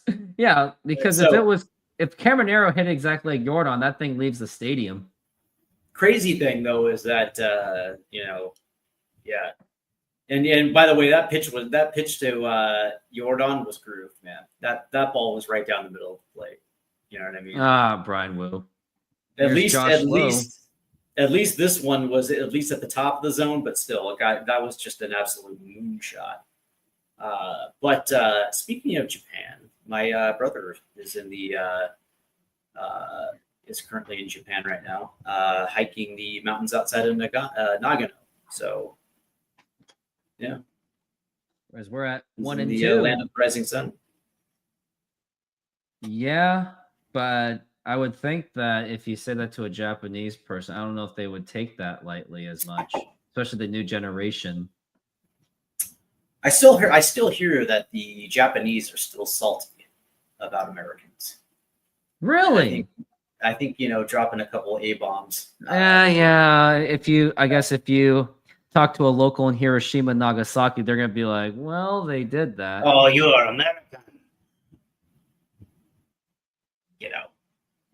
All I'm going to say is this, as we are waiting a 2-2 pitch to Lowe, and strike 3 called, and Lowe knew it, and that's going to retire the side, but a home run was blasted. But no, what happened was the United States was trying to, after bombing the heck out of everything, they tried a fair negotiation of a surrender. They even was like, hey, we have a special surprise. We're willing to show it to you on an island. That way we can convince you to surrender. In Japan, of course, their non-surrender mentality of never. Mm-hmm. So really it was Japan that signed their own death warrant. And they had, and even after the first bomb, they're like, never. And then number 2, they're like, all right, we're out. All right. Yeah. Yeah, that kind of halted everything right there. But the Allied forces had circled Berlin, and they did a good job in Europe, and they did a really good job in the Pacific as well too, cutting off access lines, so the Japanese couldn't reinforce. So they, like I remember reading history books on World War II. Like actually, Japan had the advantage for like the first couple of years because obviously they understood shipping routes in that area, right? So they had a huge tactical advantage. but the U.S. caught on because they had surveillance planes, and they were able to check it out and get a really good idea of how they operated. Pretty much. Oh, and it is actually 8 o'clock, and it is the time for you. Yeah, yes, sir. It is. And so, again, I want to thank everybody who's tuning into this one, and also thank everybody who participated in the chat. I do actually happen to like your chat. Sometimes it's extremely entertaining, just like today as well, too. So, and I do also want to thank you as well, too, for having me on. And, I was hoping that it was going to be like a 4 o'clock start or a 1 o'clock start, so I can do the entire game. But nonetheless, I am definitely grateful that you want me on again. So we'll do it again. Will do. Take care. Take care. Goodbye. Have a good night. And there goes Steve. As we're at 1-1 for Cole Young. And now here's the pitch. And a swing and a miss, and that is going to be strike 2 for Cole Young.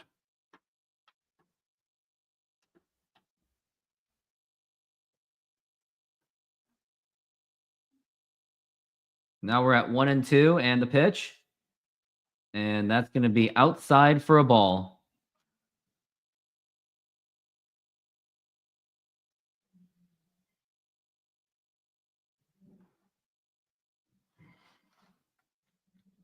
We're at 2-2. Now the pitch. And that's going to be popped up and fouled. It's going to be 2-2 for Cole Young.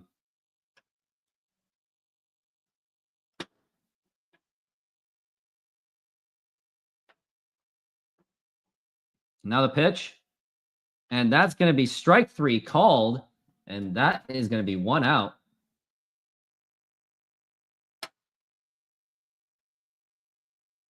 To talk about Taylor Trammell, and what did he do? Oh my goodness, he blasted a home run to right field to put the lead more up on the Yankees, and the Yankees are just breaking ranks. So the Mariners absolutely have to win if they want to not be 2.5 games out. And now here's a line drive, and that is going to be a base hit for Randy Arozarena, and now he is 2 for 3 in this game. Who would have thought?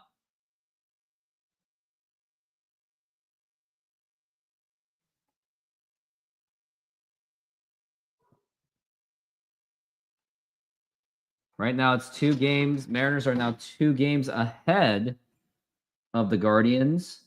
Rangers are starting to sink a little bit, and Yankees have really been sinking severely. And now here's Cal Raleigh up to the plate. And that's going to be throw back to first. Oh, the Cowboys and the Eagles. Thinking about it. I will think about it, but the timing just might not be there for me. As now here's Cal Raleigh.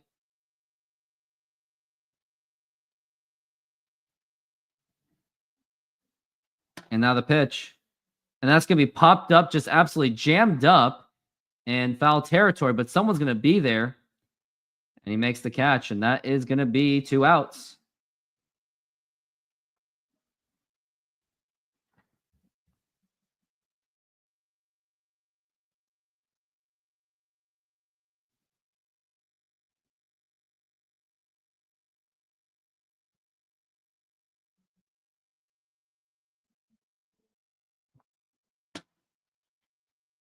And now we got Julio Rodriguez up to the plate. And now here's the pitch. And that's going to be low for a ball. And if this is a time for Julio to hit a 2-run homer, I think the time is now, which I wouldn't blame him for doing it, because I don't think you can get enough feet out of Randy Arozarena at first base, no matter how Julio hits it within the baseball field. Now here's 1-0. And that's going to be a ground ball foul, 1-1.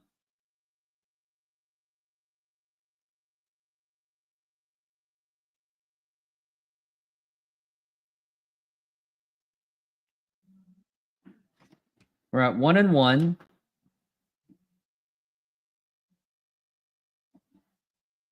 And that's going to be a throwback to first.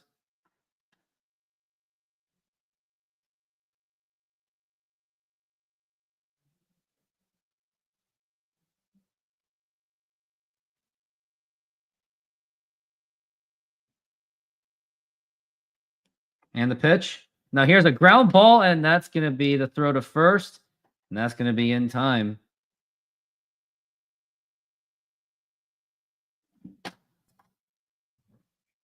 And that's going to, retire the side. And now we're going into the top of the 7th inning with, it's absolutely pathetic, if you ask me, what's going on. Oh, and here's a quick clip from the 1999 season. On February 18th, 1998, the Mariners were negotiating with the Oryx Blue Waves to possibly bring Japanese baseball superstar Ichiro Suzuki to the Seattle Mariners, as there was a clear need of help in left field to help complement Ken Griffey Jr. and Jay Buhner. As much as Ichiro was interested in playing Major League Baseball, along with an opportunity to play with his favorite baseball player, Ken Griffey Jr., considering both had connected earlier in 1995, the Mariners and the Blue Waves were not able to reach an agreement. It also didn't help that there was a rule where Japanese players at the time had to serve 9 years in Japan before moving to Major League Baseball. But you have to imagine that outfield core of Ken Griffey Jr., Ichiro Suzuki, and Jay Buhner in their primes. That could have been one of the greatest outfield cores in Major League Baseball history. In spring training of 1999, Ichiro, along with 2 members of the Oryx Blue Waves Japanese baseball team, were invited to the Mariners spring training camp. They trained for the first 2 weeks and even had opportunities to play in the first 4 games of spring training. Unfortunately, Ichiro suffered food poisoning and only played 1 game with just 2 at-bats. Sometimes I do wonder how he would have performed had he been healthy.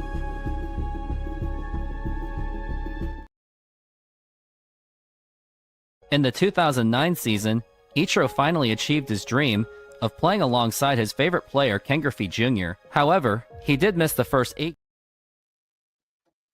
And we are back from the break.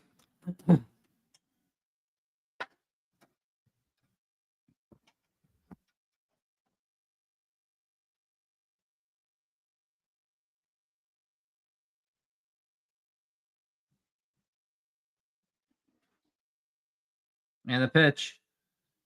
And that is going to be popped up into first base. And here is Donovan Solano. And he makes the catch. And that is going to be 1 out.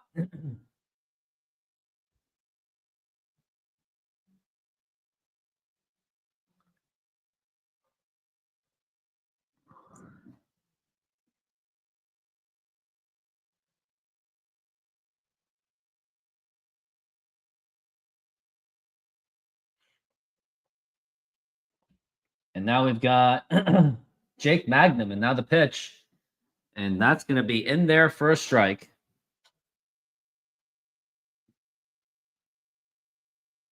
And now we're at an 0-1 count. And now the pitch. And that's going to be a bunting attempt, and that is going to be a foul ball.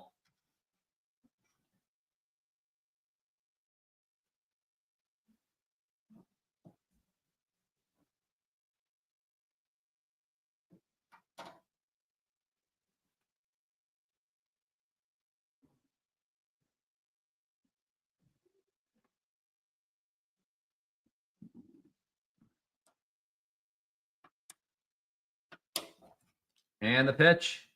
And that's going to be a foul ball.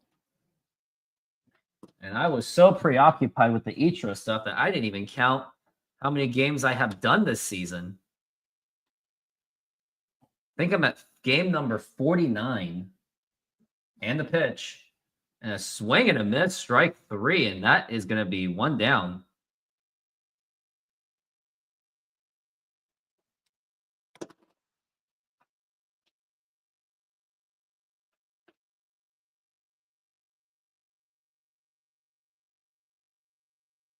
Going to be 49. Yep, it's 49. Now the pitch. And that's going to be a foul ball. Tomorrow is going to be 50.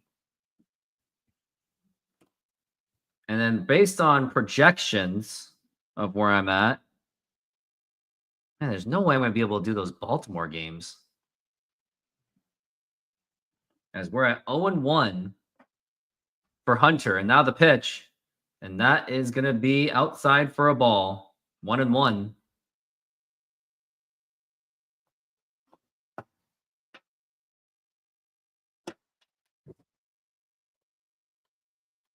And now here's a fly ball to deep right field, but Canzone should be there. And where's the talking? What are you doing? Talk. And that is not funny. That is actually very concerning. Yes, he makes the catch, but that should have been dropped. And that's going to retire the side. And now it's time to sing the 7th inning stretch. Take me out to the ball game. Take me out to the crowd. Buy me some peanuts and Cracker Jacks. I don't care if I ever get back, so let's root for the Mariners. If they don't win, it's a shame. It would be a shame because it's Ichiro Hall of Fame weekend. For it's 1, 2, 3 strikes, you're out at the old ball game. Time for that Louie Louie.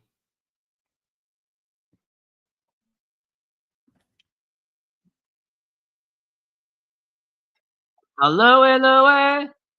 Oh no, said we gotta go. Yeah. Louie Louie. Oh baby, said we gotta go. A fine little girl, she waiting for me. I catch a ship across the sea. The ship out all alone.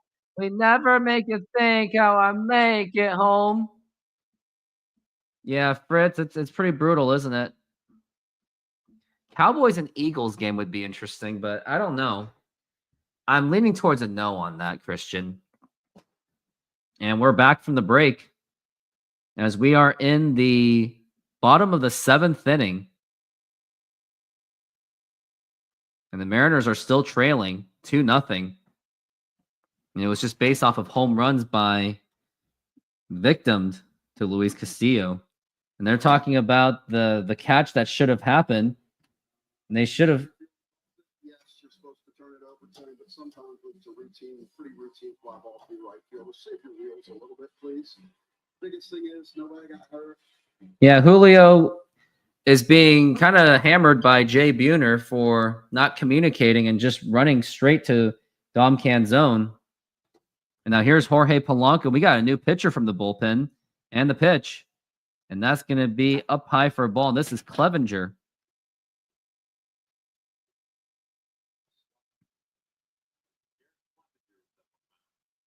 Garrett Clevenger and the pitch. And here's a ground ball right to the third baseman. Easy play. Throw to first. And that's going to be in time.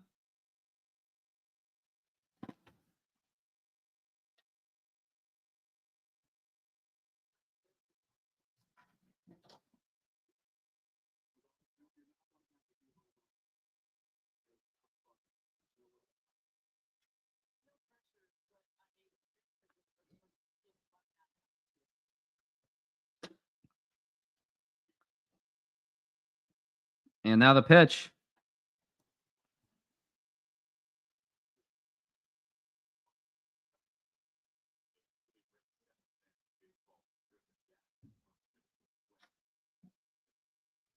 Now we're at 0-1. And the pitch. Way up high for a ball. And that is going to be ball 1.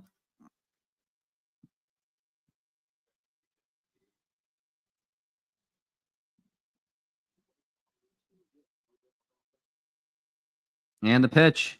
Swing and a miss. And that is going to be a strike 2. 1-2.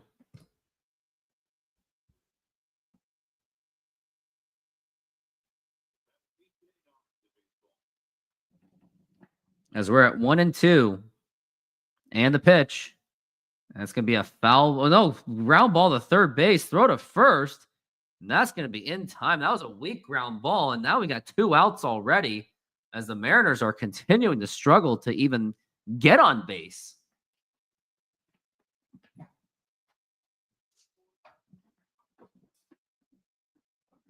Now here's Dom Canzone up to the plate as we are at 0-2.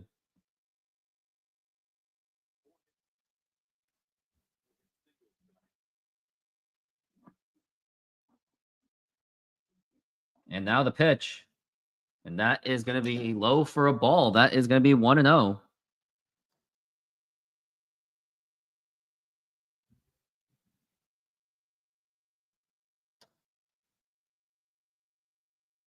Now we're at 1-0. Now the pitch.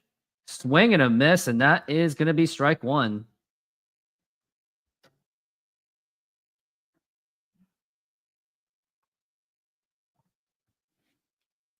As we're at 1-1 for Canzone. And now the pitch. Now here's a ground ball right to the second baseman. Easy play. Throw to first in time. And maybe this game is maybe it's just not meant to be for the Mariners. And that's going to retire the side.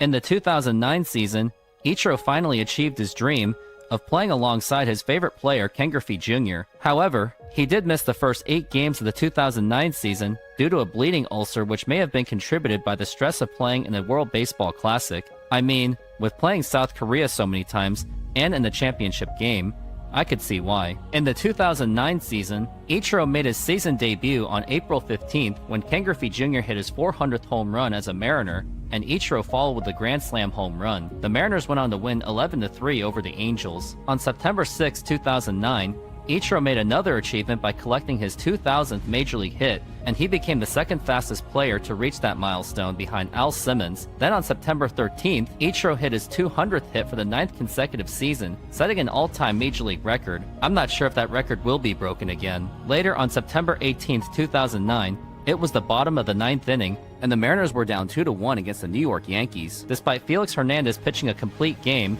and was in line to lose the game, Ichiro went up against Yankees legend Mariano Rivera, and he hit this amazing 2-run walk-off home run. After the end of the 2009 season, with the Mariners' 85th victory, a very special moment happened. Ichiro and Ken Griffey Jr. were carried off the field, despite the fact the Mariners missed the playoffs once again, but the morale seemed to be very high, since the Mariners were able to recover from the disastrous 2008 season, and it had seemed that Ken Griffey Jr. turned around the culture of the team, and things looked bright for the future. Ichiro later admitted when playing with Ken Griffey Jr., he helped me in more ways than I can express being his teammate. He helped me in more ways than I can express. Being his teammate is truly one of my career highlights. Man, if only Ichiro and Griffey played together in the late 1990s. What could have been?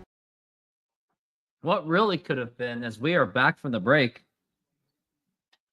Drew Rasmussen pitched very well. Maybe the Mariners will be screwed.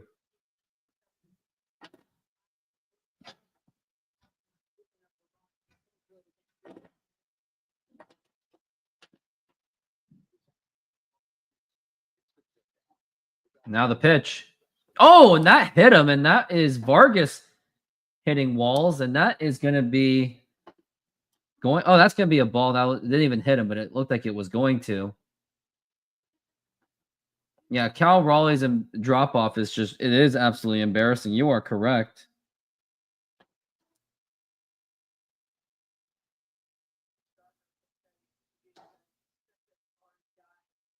Now the pitch. Now here's a ground ball right to the shortstop, throw to first, and that's going to be in time.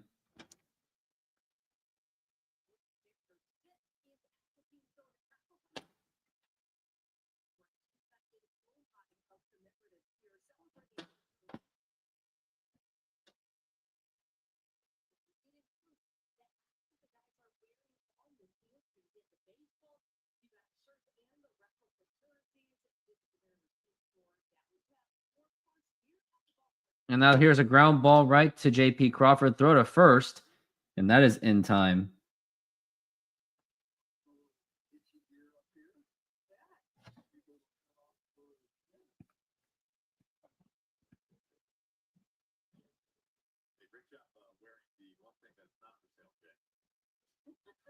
Watch what happens when a murder hornet takes on an entire colony of Japanese honeybees. First, it seems unstoppable, grabbing bees and ripping them apart like nothing. But the bees have a secret weapon, teamwork. One flaps the hornet's leg to stop it from escaping, and the rest pile on, forming a thermal ball. They vibrate their bodies to generate deadly heat, suffocating the hornet inside. No stings, just pure teamwork. In the end, the hornet never stood a chance. Watch what happens. And that's going to be low for a ball. That's going to be 1-1.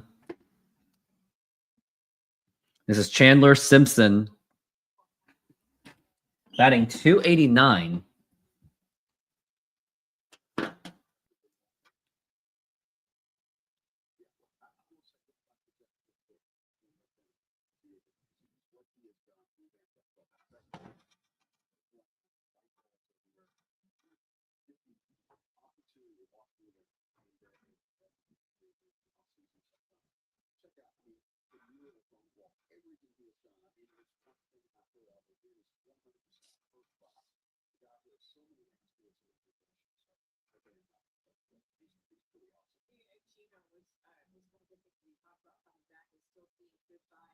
Now we're at 1-1, and the pitch, and that is going to be inside for a ball.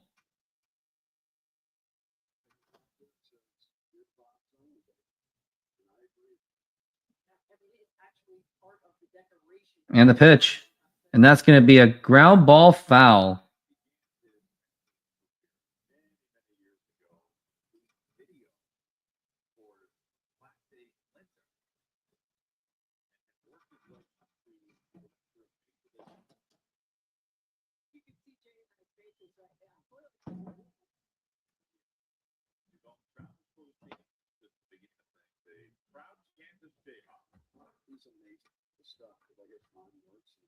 And the pitch.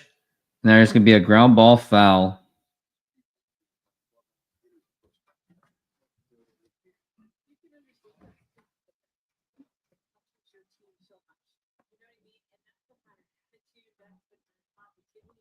As we're at 2-2. And now the pitch. Now here's a ground ball right to Donovan Solano. He has it. Go to first. That is in time. But it's going to be here we go to the bottom of the 8th, and the offense really is running out of time. They really got to come up with some runs. Yes, I still think it was the right decision. I know that he's batting worse than Ben Williamson, but, things just start.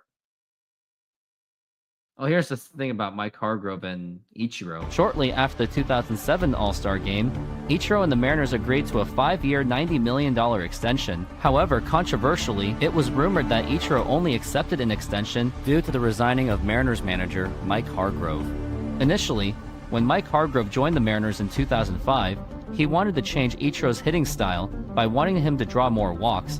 Obviously, Ichiro did not take that lightly, and both of them were not able to coexist. Mike Hargrove resigned on July 1st, 2007, right in the middle of the Mariners' 8-game winning streak. Initially in the second half, the Mariners still played decent with the exception of a 6-game losing streak in late July. They played well for the majority of August when they were 20 games above 500, but then between August 25th to September 11th, the Mariners went on a 3-15 stretch, which effectively put them out of playoff contention. Despite finishing the season 88-74, Ichiro batted .351 with a league-leading 238 hits and 37 stolen bases.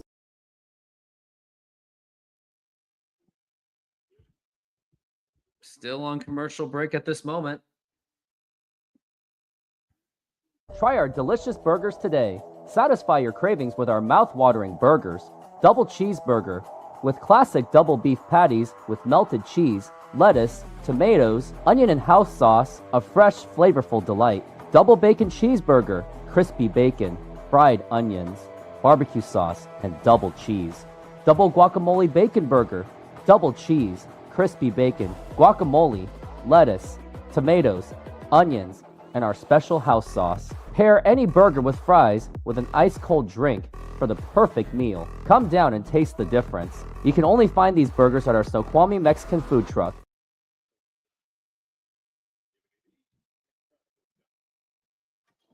And we are back from the break. Yeah, the Astros won. Did I ask for your gloating, kid? Nope. And the pitch. And that is going to be in there for a strike.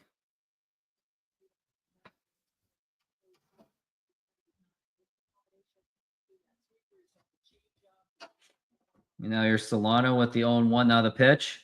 It's going to be a ground ball foul. And I will say it again. The Mariners are really running out of time.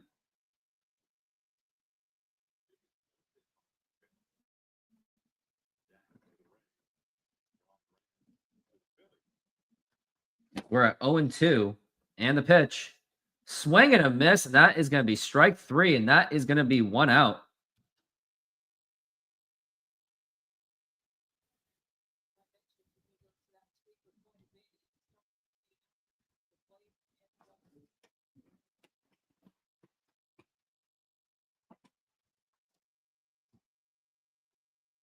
Now here's J.P. Crawford up to the plate. And now the pitch. And he checks swings as he go. He does not. As we're at 1-0.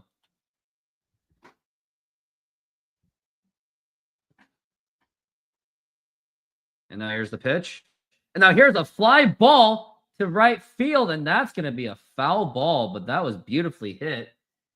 But nope, nothing doing.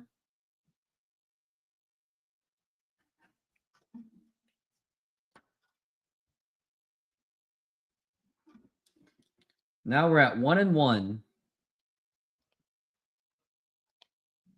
And now the pitch.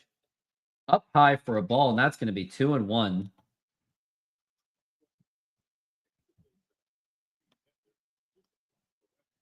Now we're at 2-1. And now the pitch. Now here's a liner to center field, and that is going to be a base hit. And now we got runner on first base.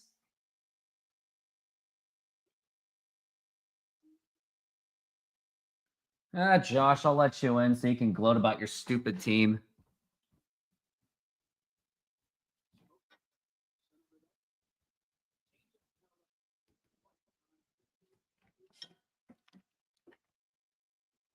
Now here's Cole Young up to the plate.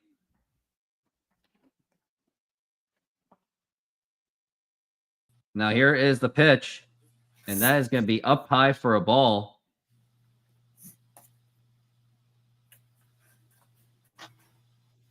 As we're at 1-0 for Cole Young. And now the pitch. And he gets jammed and popped up, and that's going to be a foul ball. As we are at 1-1.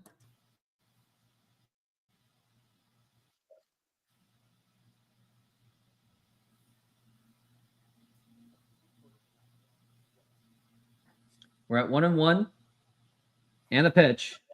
Low for a ball, and that is 2-1.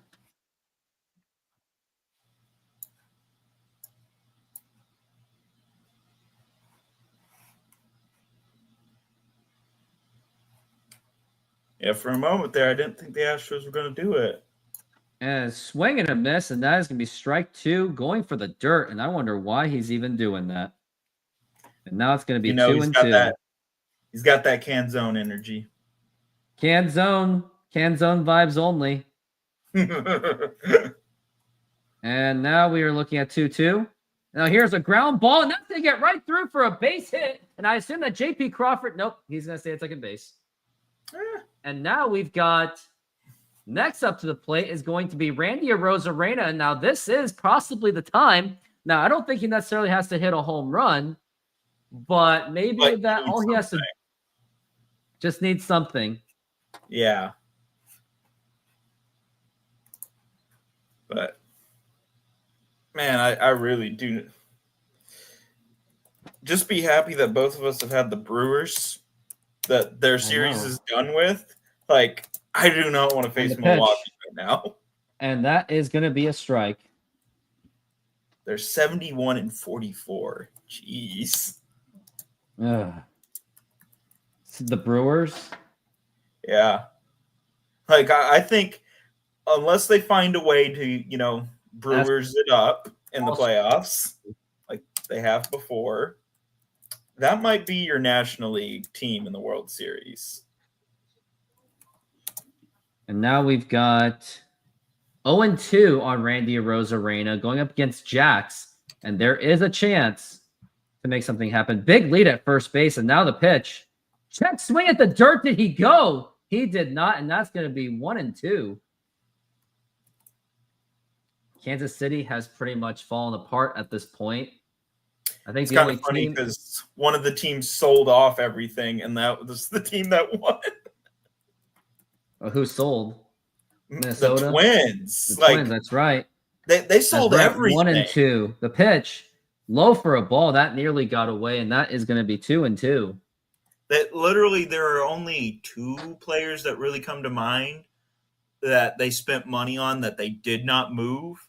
Buxton and who was the pitcher that the Red Sox tried to get? He's one of their starting pitchers. We're at 2 and 2. Like those And were the the only pitch. 2 that didn't get moved. And that's going to be a foul ball.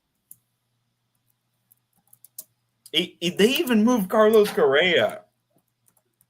Think about that. They made the Mariners lineup really weird themselves. Yeah. As Arozarena is the leadoff hitter, but he's fighting a 2 and 2 count right now. And now the pitch. And now here's a flying ball to deep left foul. The good old fouls. Yeah, I'm all like, too bad it's not like a 3-run home run.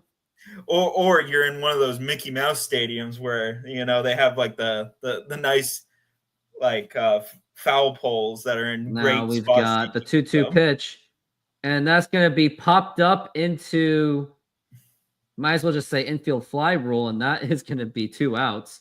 And now it's going to be up to the big dumper, Cal Raleigh, and the Mariners still have a chance.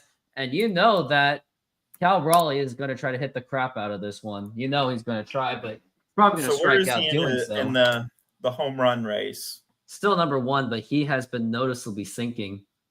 So I'm guessing he's fallen behind probably everyone except like all the big ones except for probably Judge.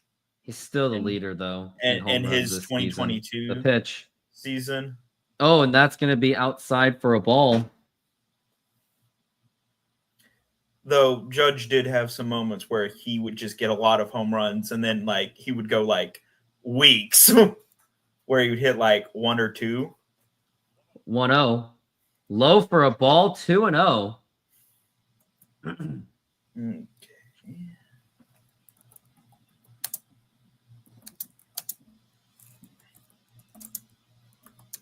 Now we're at 2-0 still.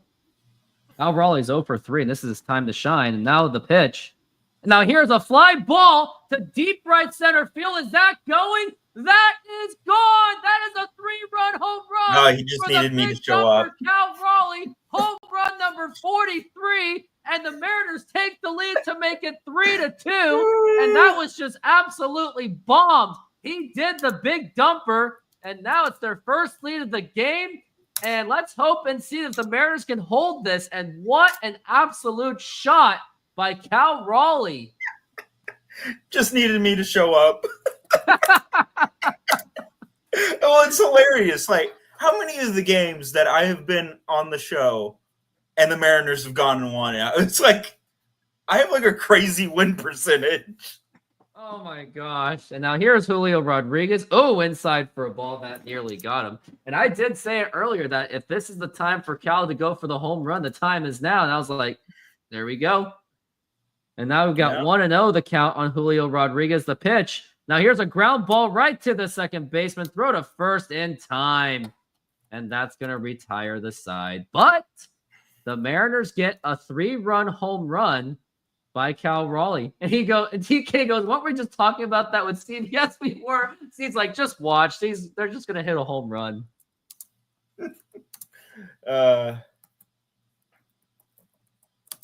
Yeah, Cal Raleigh was due home run number 43. But the question is, can the Mariners hold it with Andres Munoz as their closer? And until then, I got to go pee-pee before I pee myself after the Mariners blow the save. Senor, tell me how you make a thin crust Sahara pizza.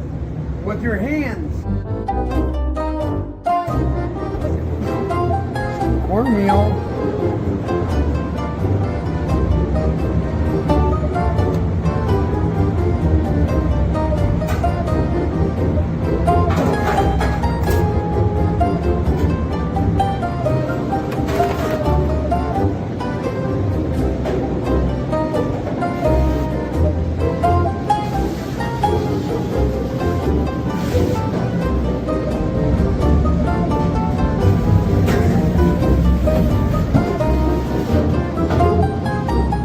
Hello, baseball fans. I'm excited to announce that we are still offering 50% off pizza and 25% off bowling Monday and Tuesdays. Head on over to Snoqualmie Sahara Pizza. This deal will go through May. And that's how you make a Sahara pizza. Beautiful fingers.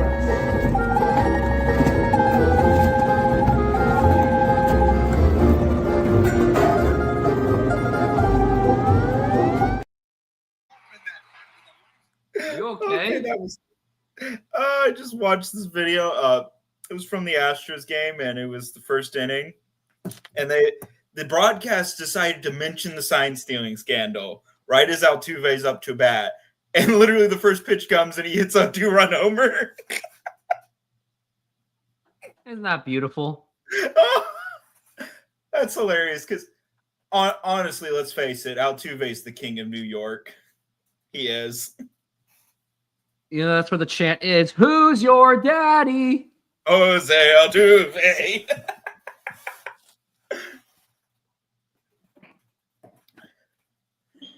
Well, yeah, literally, he gets.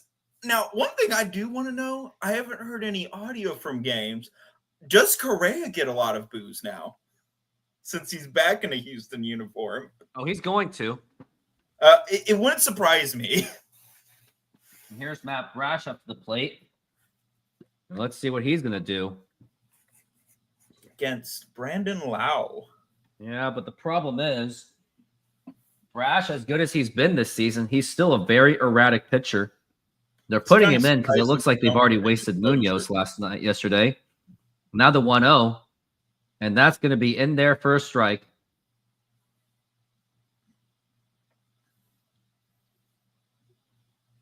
Oh, even a Mariners fan is even saying it to you. I saw that dude booing needs to end. It's been almost a decade. Even some of us Mariner fans are like, yeah, can we just move on from this? It's old. I'm all like, for Houston fans, we kind of joke about it because it's all like we're living rent-free in your head for a decade now. It's the new sign of respect.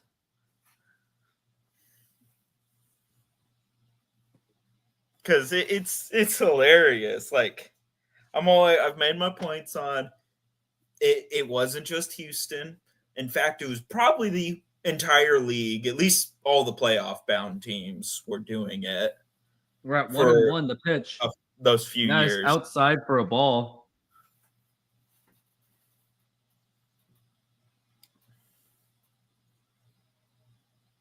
As we're at 2-1 for Lau. Now the pitch. That would be a way up high for a ball, and that's going to be 3-1.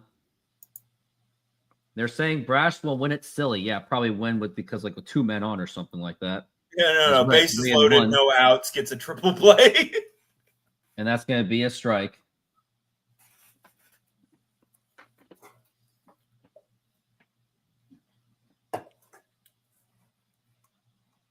As we're at 3-2, on to Brandon Lau. And also, after this at bat, I got to talk to you about a self-injury report. Oh. You're not going to believe it. As we're at 3-2, the pitch. And strike 3 called, and that is going to be 1 out. Set the bat on his shoulder the entire at-bat. So yesterday, during a doubleheader in my softball game, my other league, which is basically my training league for the church tournament, which is next Saturday. Oh. After the first game, after a routine pop-up, I was just jogging because it was like, okay, it's over. Yeah. And as soon as he caught it, I just rolled my ankle just out of nowhere. And now it hurts like an effer. So I've iced it 3 times by now. Yeah. I can still run. I was still able to play the second game pretty well, the pitch. And that is a ball. And this is Junior Caminero. This is where it gets dangerous. Yeah. So, I'm okay personally, but it's kind of like, okay, maybe. I think it's a sign telling me it's like, okay, you should probably take it easy next week and just get well rested for the tournament. As we're at 2-0, the pitch. Way up high for a ball. It's probably going to be more like 3-0. It's probably going to be more like I'll still play the Thursday league, but my coach for Monday advised me to skip Monday's game for my Monday team. Or just kind of play a more limited role. That is a strike.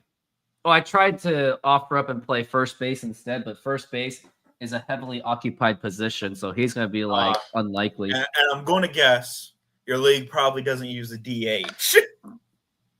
I could technically try to be DH. That's going to be a foul ball. Just be all right. Yeah, I'll be strike the two. DH. Other than that, it'd just be another idea I would have is just vibing with the team. Yeah. Just be like, one of many injured players in the dugout. Just chat.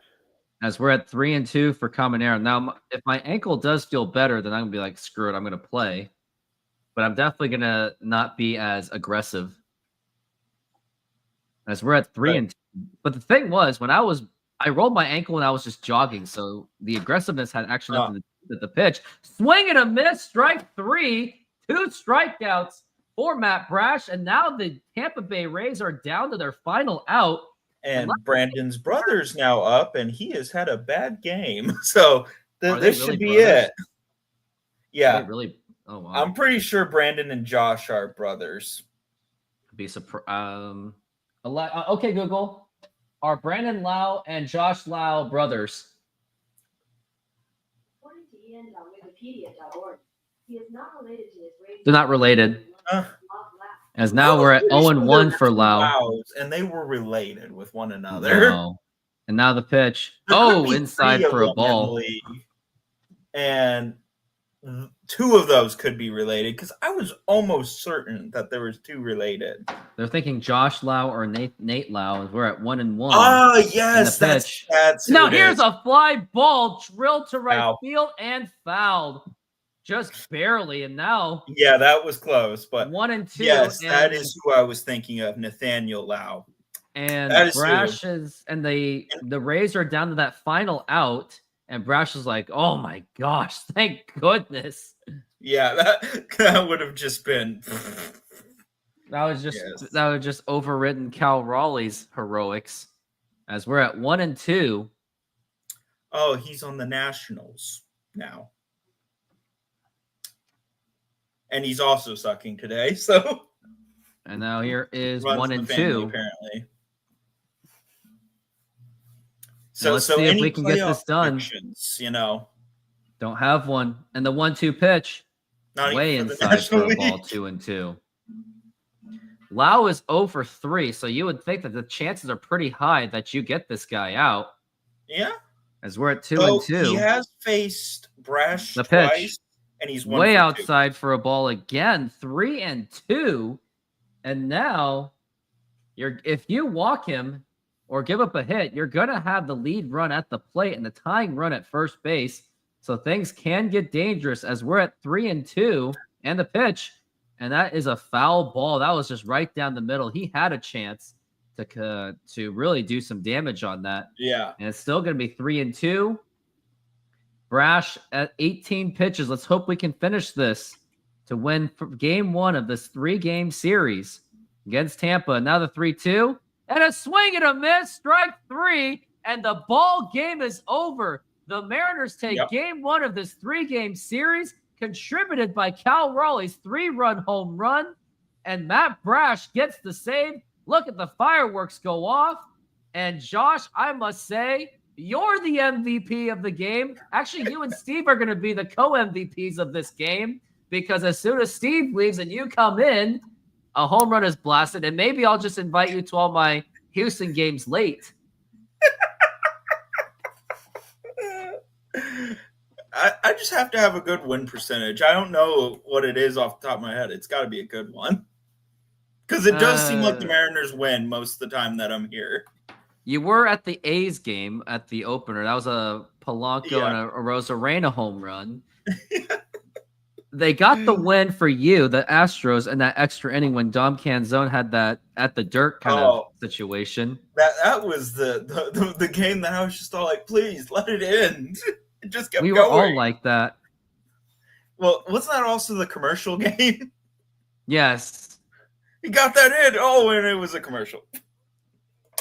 I want to see if I can still find it so I can still show it. Yeah, clip that.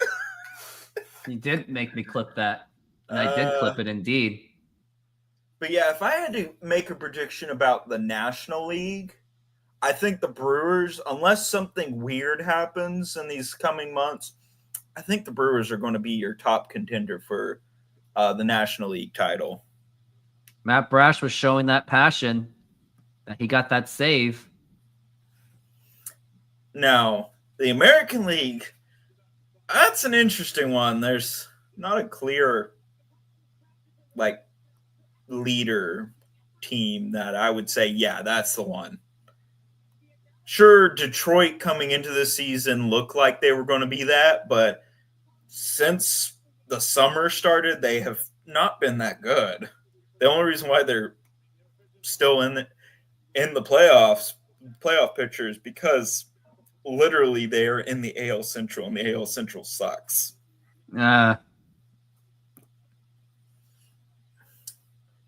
But I almost have it. Okay, here it is. It's uploading. Is super competitive. Same with the AL West. So it could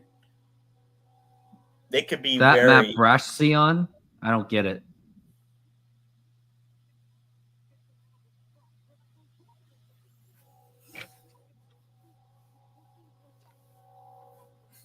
But honestly, I do not sure the Dodgers might be in the World Series, but I just don't see it this year. They're not that good compared to what they were last year. And yet fans are still crying for a cap space just because the Dodgers did something. No, I will say, yes, a cap is needed. It's overdue. They're the only league that does not have some form of cap. Sure, NBA's is a joke, but the cap space is there needs to be a cap and a floor to say, okay, you athletics owners, you can't just not spend money. You actually have to spend money, but we have to rein in the amount of excessive spending. Because if you got a really good front office together and you had an unlimited amount of money, you could probably put together a team that would just be unbeatable. You have every great player, and that is something I think no one wants. Oh, here's the blooper. Oh, here's a ground ball, and that gets right through for a base hit, and that's going to score in the... Wait, that was just a commercial. Oh, my God. I'll definitely clip that. The 0-2 pitch. You gotta love these guys. I mean, he literally just swing.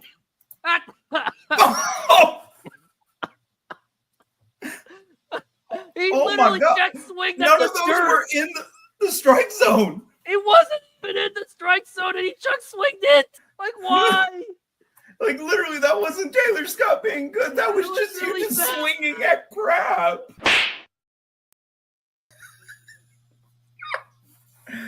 Oh, jeez. Never gets old. It doesn't. Because that was some putrid swinging. And this one's always going to be the...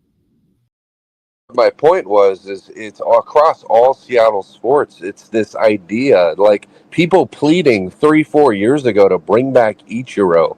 When Ichiro's 93 years old. I'm like, no, I do not want to bring back Ichiro. Griffey when he's got a walker out there and he gives you a single every 60 games. The list goes on and on. People crying. Haniger comes back and you think that we just signed a Hall of Famer.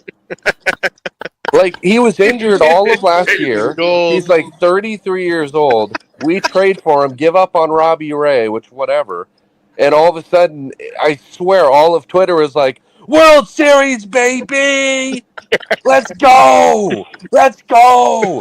He was a negative WAR player for them last year, but because we love Hanny, baby, he's going to come and save the Mariners. Try our delicious burgers today. Satisfy your cravings with our mouth-watering burgers. Double cheeseburger with classic double beef patties with melted cheese, lettuce, tomatoes, onion and house sauce, a fresh, flavorful delight. Double bacon cheeseburger, crispy bacon, fried onions, barbecue sauce, and double cheese. double guacamole bacon burger, double cheese, crispy bacon, guacamole, lettuce, tomatoes, onions, and our special house sauce. Pair any burger with fries with an ice-cold drink for the perfect meal. Come down and taste the difference. You can only find these burgers at our Snoqualmie Mexican food truck. World Series, baby. I played the commercial because I was finishing a sandwich too. That is always classic. Yeah, but it's sadly it's so true. It is so true. I wonder if Chad has anything else in store in the future if the Mariners have like some kind of meltdown. Well, I think he would also update the fact that that there was the trade on Robbie Ray because that one has aged really badly. Yeah, here's my reaction to that. Because that one I knew when it was announced that it was happening. I was all like, this is going to be it. Like, there's a good chance this is going to blow up in the Mariners' face. It literally did. Yeah, it was just done because, well, you could almost compare it kind of to what the Twins did with Correa. Basically, the Twins said, here, Houston, have Carlos Correa back. We'll also throw in like $33 million to pay on his contract. Oh, and we'll take that bag of chips over there that's in single A. That's literally the entire trade. Don't even get me started. Where literally the Mariners are all like they Giants. literally did it just to get out of the contract. Well, yeah, it's because the Twins are really hurting. Like when the regional sports networks went belly up, they got hit hard. Because aren't they still looking for a new buyer for the team? I don't know. Oh, and let's Immaculate Grid. I'll give you a range between 859 to 852. Okay, let me.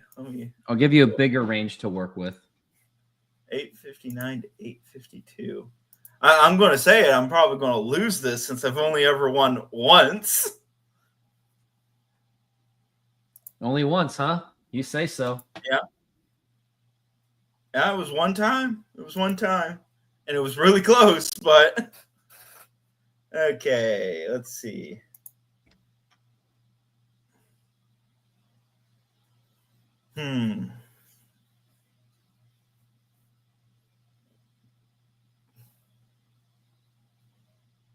Yeah, pick something. Let's go 852. And this time you can take as much time as you want because okay. The game's over. 852 you said? Yeah. All right, here you go. Take as much time as you can. Okay, let's go 30 saves, less than 3 ERA season. Let's go Billy Wagner. Billy Wagner, less than 30 save. Yeah. Okay. 30 saves, Yankees. Let's go with Aroldis Chokeman, even though that's not his last name. I just know him as Aroldis Chokeman. I didn't even think of that. Well, I was all like, I'm not going for Mo. Mo would tank me.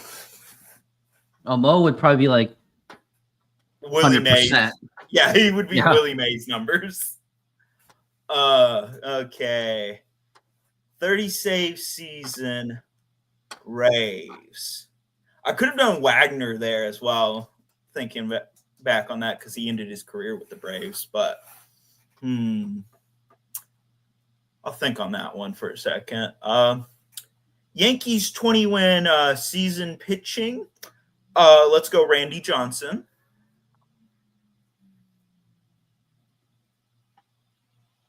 Nope. That's kind of weird because some of these, they count it if they got 20 wins, but it wasn't with that team. And then other ones, they do count it, yeah. Yeah, they're not consistent on that. That's why I was all that. Unfortunately, no. Yeah. Okay.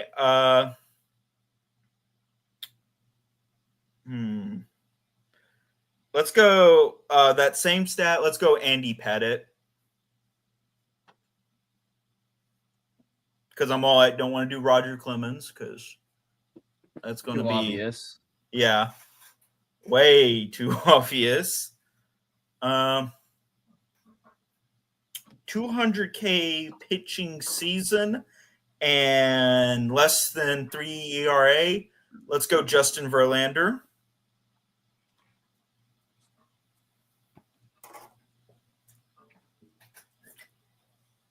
That's pretty good. Yeah. Because I'm pretty sure he's done both in the exact same season, but I know he's done one in one season and the other in another season. Okay. 20-win season, less than 3 ERA. Oh, I got one. Old Hoss Radborn. Let's see what Old Hoss brings up. Which one? 20 wins, 3 ERA. What was his name again? Just do Old Hoss. I knew that one was gonna give me some good stats. Okay.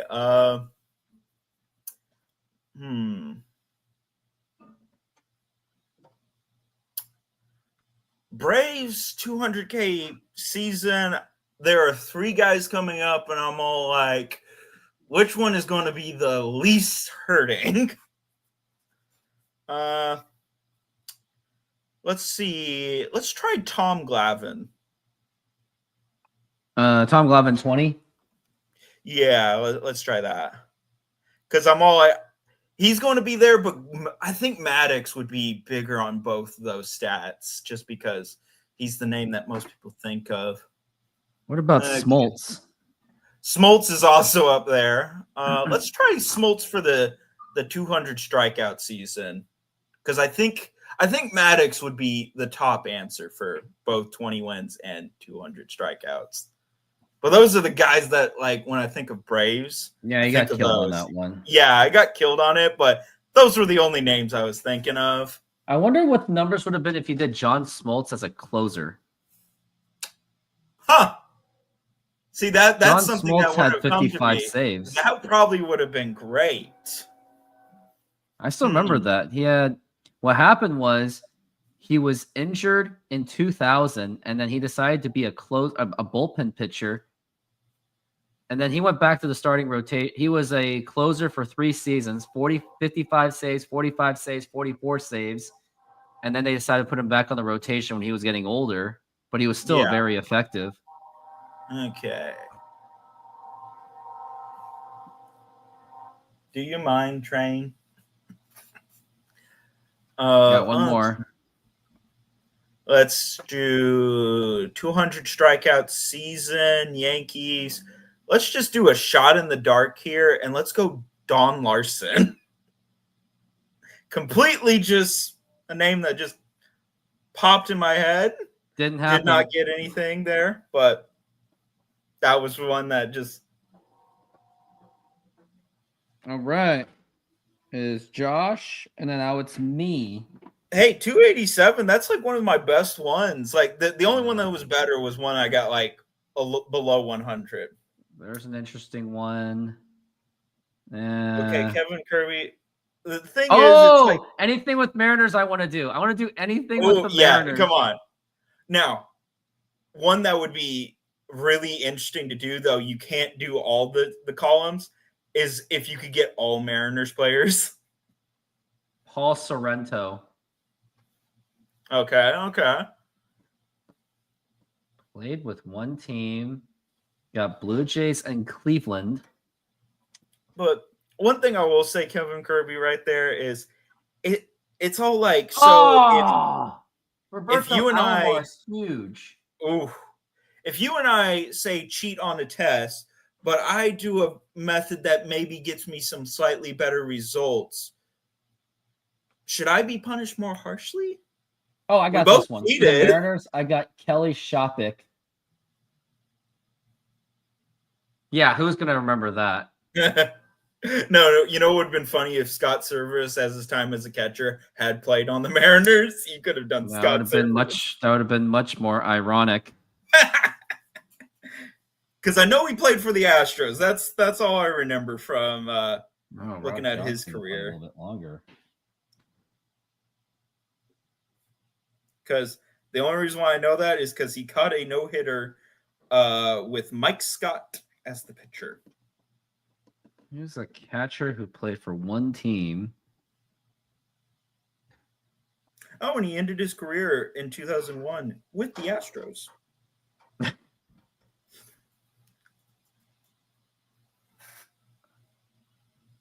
Do you remember Ken Caminetti? Yes, the name is ringing a bell. Why did he die again? Did he like overdose? Let's see.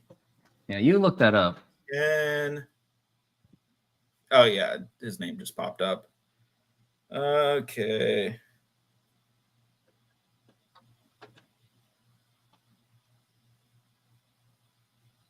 Colton Wong.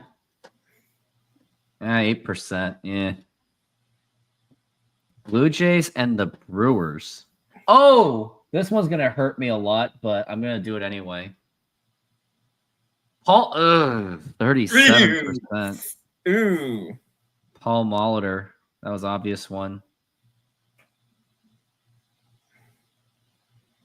Oh, so yeah, it was substance abuse, and he took some cocaine and died of a heart attack.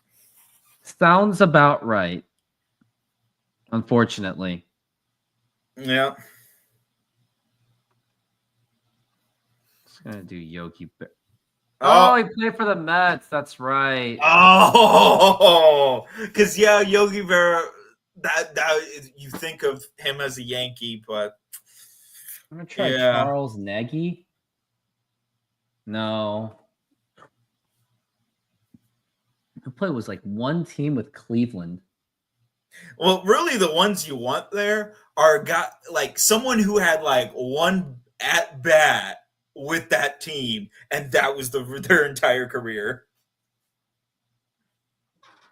One team with the Brewers.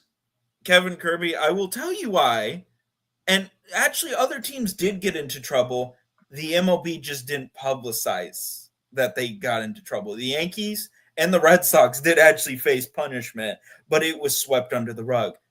And the Yankees got caught multiple times, and one of theirs, fun fact, was actually sealed up until 2022 when they had to reveal it that, oh yeah, we knew that they were sign stealing back in 2015 and 2016, which is ironic because they got shut out by the Astros in the playoffs. All right. Only one team with Cleveland.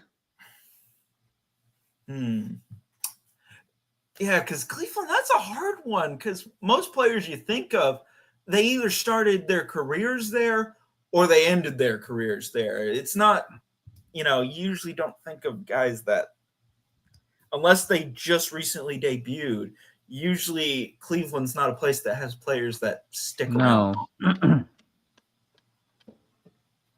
I give up. How about Brewers, one team? Cal Raleigh's not bad. Well, yeah. Cal Raleigh wouldn't be. Actually, let me see. I wonder what Craig Biggio would be. Is that 256? No, I can't do Jeff. I can't do Jeff Jenkins. Let's see. That was. Which grid was this one? No. Oh, Ryan Braun. Oh, Ryan Braun. I actually won. Wow, that was close. That was a lot closer than I thought it was going to be. It was mainly the Braves that killed me there. Let's see. Let's see what pitch. He played with Cincinnati, Kevin Kirby. All right. Wow. You choose one out of 853 to 859. Now it's your turn. Biggio was 2%. How much would have that John Smoltz have been? Well, Okay, let me actually go back to that one grid. What was that? 852. Let me go on that one. Let's try. Let's see.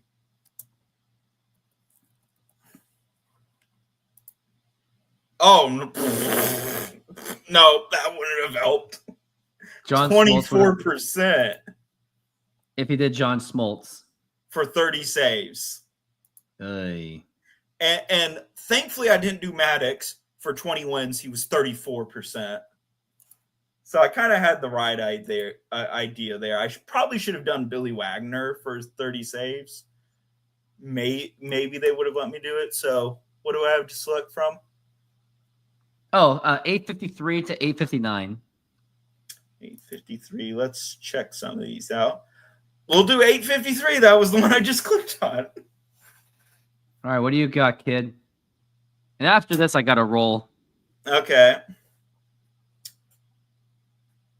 Let's see.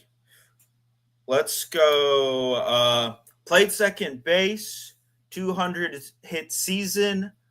Craig Biggio. Oh, no, not the first one. Second one down. 200 hit second base.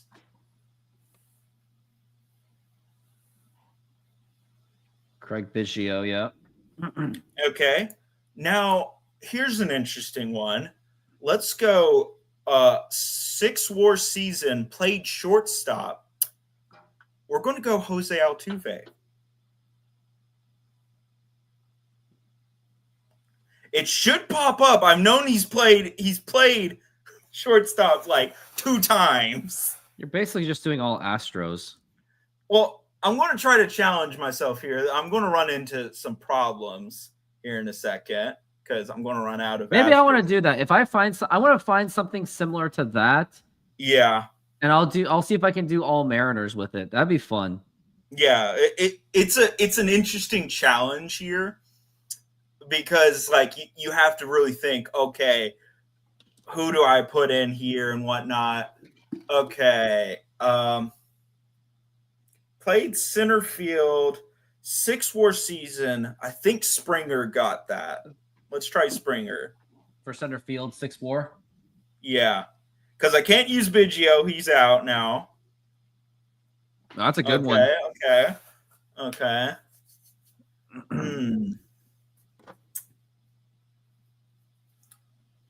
30 stolen bases. And played shortstop. Let's try Jeremy Pena. I don't think he has, but he might have. He steals a decent amount. We'll try Pena. For shortstop and 30 stolen bases. Yeah. Ouch. No. Now, 200 hits, I can't put any more Astros on there because I think there's only been 2 Astros that have gotten like. Yeah.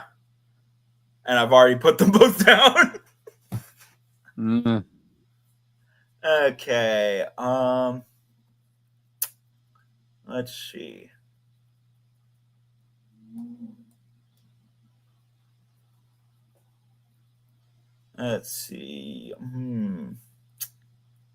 Now, has Tucker played one time at center field? Because he would definitely be a 30 stolen base guy if he has played center field. Let's try Tucker because I'm really going to try with this Astros, squad here. You got it. Oh!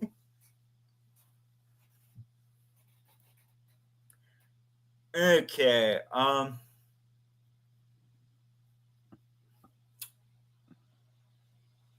Now,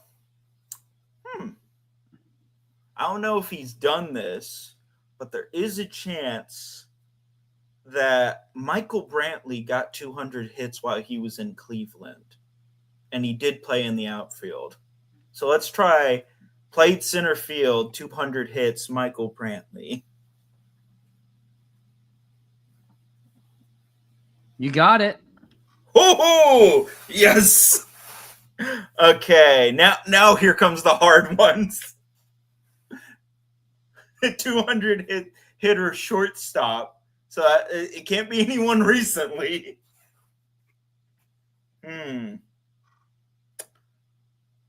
Pause that for a moment. Let's try. I'm trying to remember if Cesar Cedeno was an outfielder or an infielder. Because I remember he's like from looking at the Baseball Reference page back in the day, he stole a lot. Let's try played second base. Cesar Cedeno. I don't think he did play second base, but who knows? For 30 stolen bases. And second base? Yeah. Because I'm trying to remember if he was an outfielder or an infielder. Nope, didn't work. Didn't work. That was just a shot out there. Big bad shot. Yeah, well, of course. Pretty sure Bagwell only played first base, so we can't use him. But just to throw it out there, let's try played second base, 6 WAR, Jeff Bagwell, because he would have the WAR. I just don't think he ever played second base. I think he was always a first baseman. Nope. Hey, it was worth a shot. That one was worth a shot. I assure you. He would have never played shortstop either, which is kind of a shame because he would have definitely gotten me the 30 stolen bases. But I really needed a first baseman here to get that. Okay.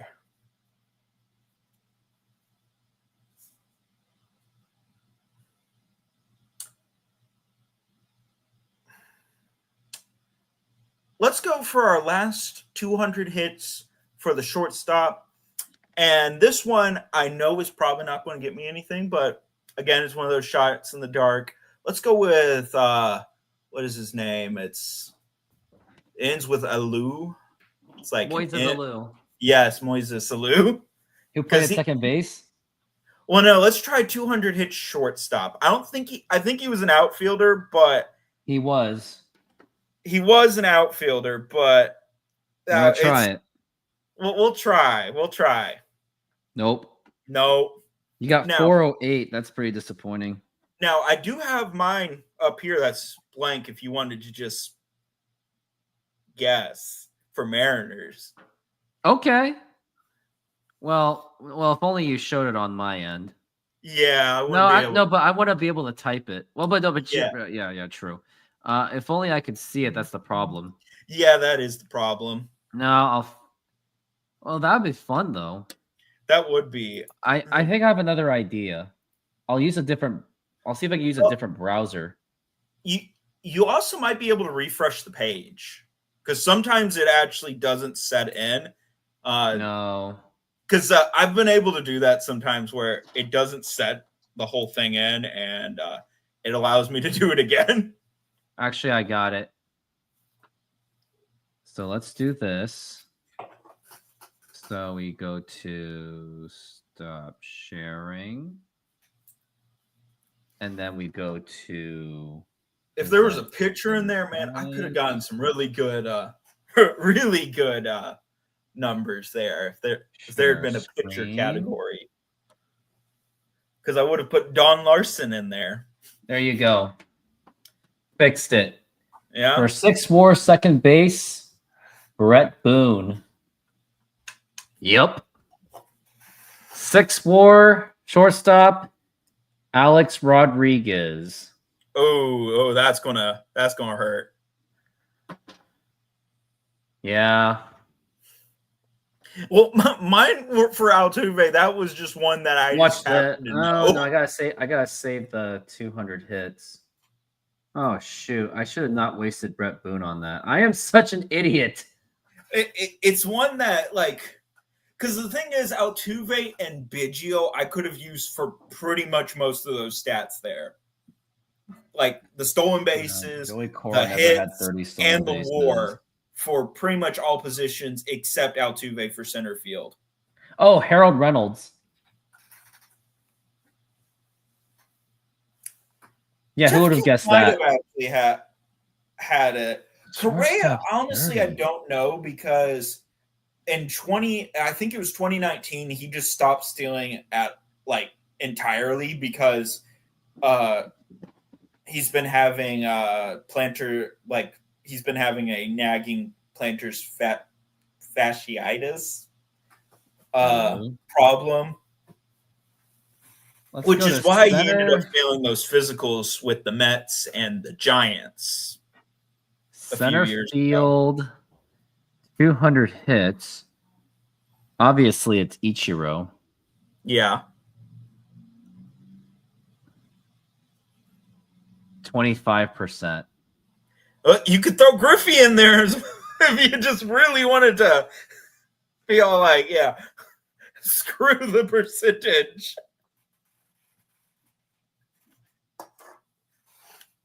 13%.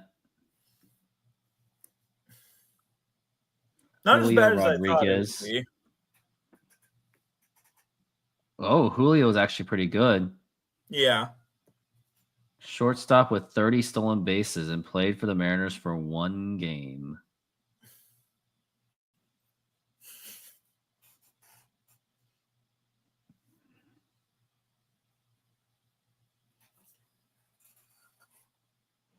Wow, this is hard. It's got to be whoever played with the Mariners. That's the thing, too. Yeah. Oh, I got it. Maybe Robinson Cano had a 200-hit season. Oh, he did. Yeah. That was pretty good. What about, what was his name? No, don't say it. Oh, okay. Well, there was just one name that I remember is like an old Mariners name, one that he might be up there. He's probably not, but he might. Played shortstop for the Mariners for something with 30 stolen bases. Yeah. You might be able to get the complete grid here. Alex Smith? Nope. Oh.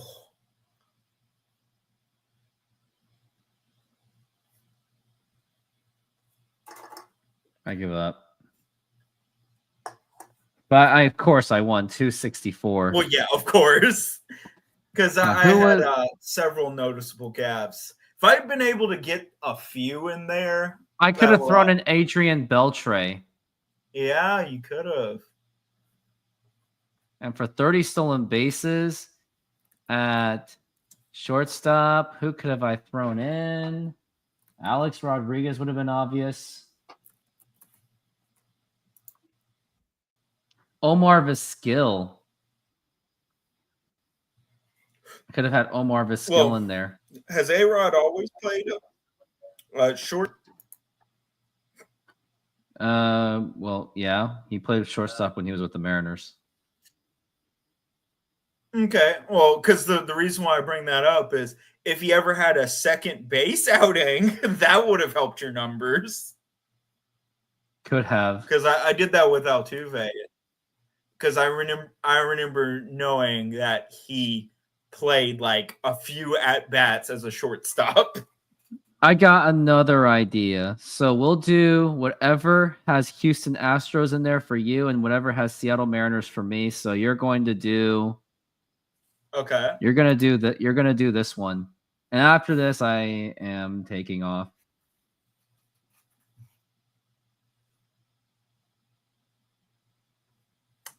Jose This one's all you. Okay.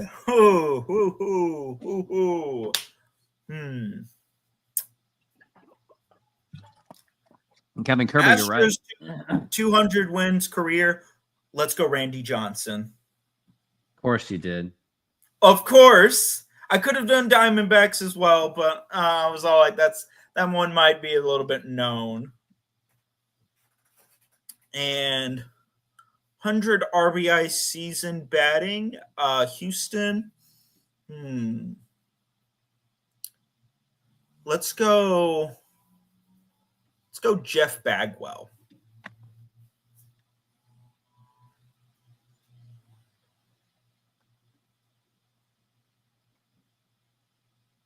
Ooh.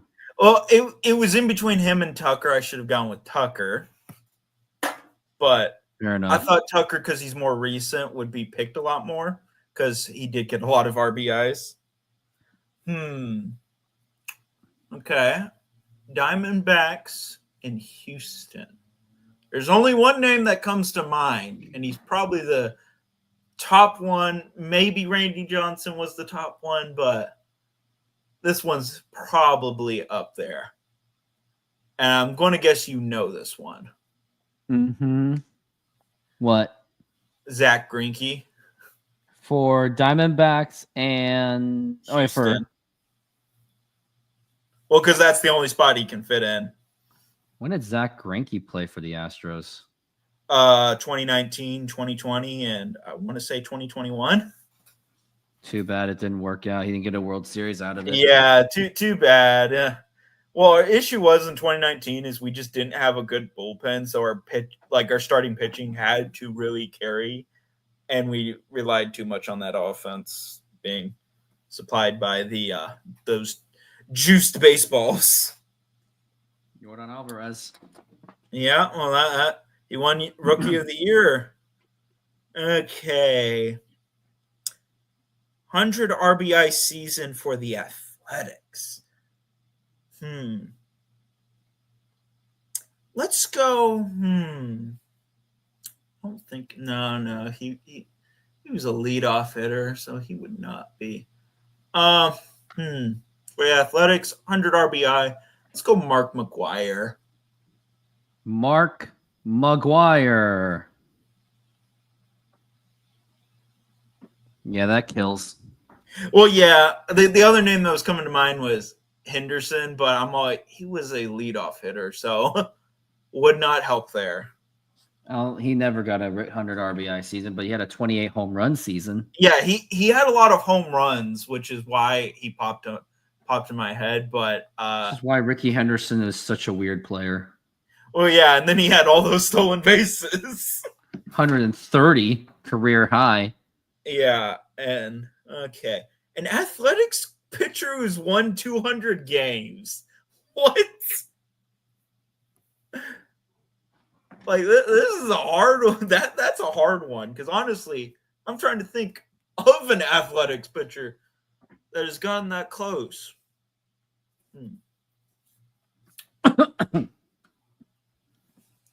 If only I knew how many wins Satchel Paige got, because actually that would be a good answer there. But I don't know how many wins Satchel Paige is credited. I need Alvarez to come back because my fantasy baseball team has him.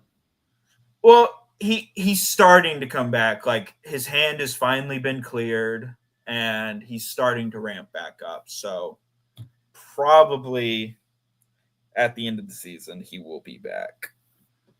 Fair enough. Yeah. Okay. Athletics, Diamondbacks. There should be some players that I think of, but I'm not. Because that just seems like one where you would trade a lot of players to one another. And Diamondbacks, Pirates. Jeez. Okay. Pirates, 100 RBI. Let's go Andrew McCutchen. Nope. Oh. Andrew McCutchen never got 100 RBI? That is kind of weird, because I thought he would have had that easy. But he was on the Pirates, and when the Brewers didn't have a great offense, so I guess that's why. Now,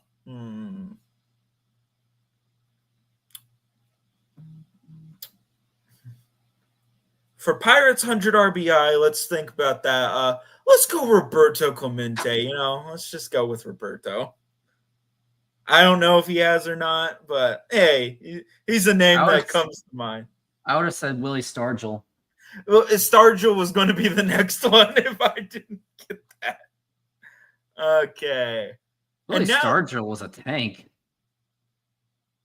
Now there's some combinations I'm all like, I just don't think of players like for these two. And I can't use my good old Hoss Radbourne because I know he didn't play on the Pirates.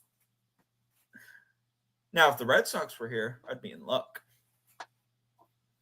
Clemente ended his career with literally exactly 3,000 hits.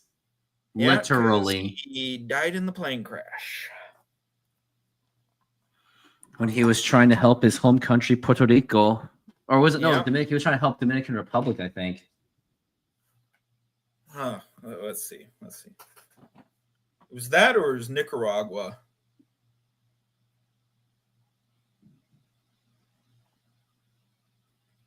Roberto Clemente.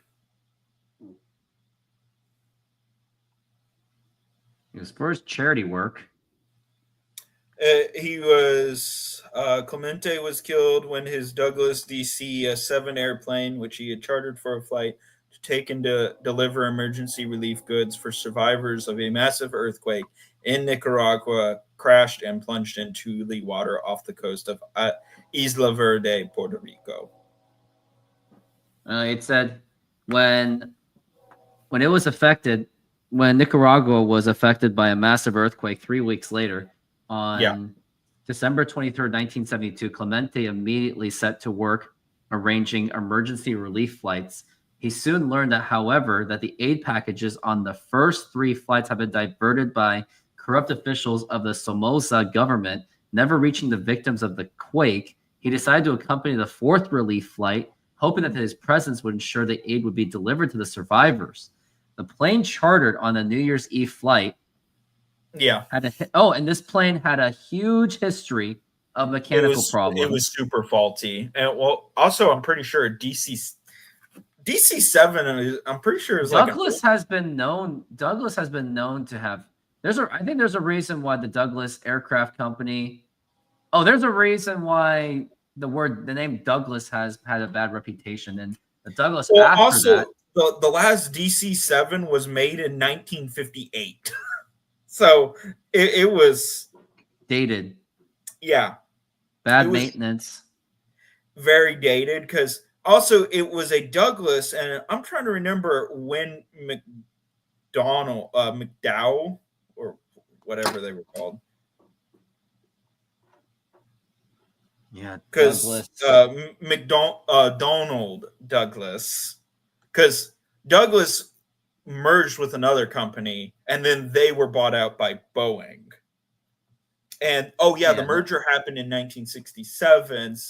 So the fact that it was just a DC, that just says that was a really old plane, because I'm pretty sure they added a letter after the merger. Yeah, for sure. Okay. Yeah, these last few, I can't think of anything here. I really cannot. These are teams I just don't follow.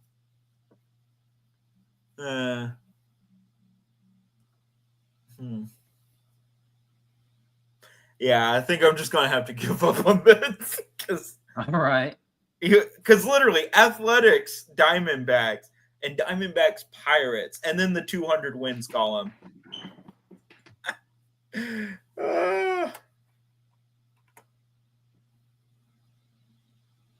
All right, now it's my turn. Let's go find something with the Mariners. So you end up with 496. And not as bad as I thought it would be, actually. I think Randy Johnson really helped. A little bit. Right, yeah, that 5% there really helps. No. Though there is one problem with Boeing nowadays is there's only 2 aircraft manufacturers, because Lockheed Martin got out of the business decades ago. And so it's now just Airbus and Boeing. And you don't want it to where Boeing goes down or Airbus goes down, because then it's just one. Tommy Pham. That's who. Can't find a Mariners anything, really. You might have to go really. Oh, got it. And a Houston one. If only you could do managers. Watch this. Stanek. Oh, yeah. Stanek. You could have also done... let me go to that grid and let me see what Montero would be. Craig Biggio, too easy. Well, yeah. Though the thing is, there's only Ken Caminetti. Oh, actually, there was a name that I'm pretty sure would have got you some good numbers there. Let me Sheffield. get to that one because Mark I Langston. want to see.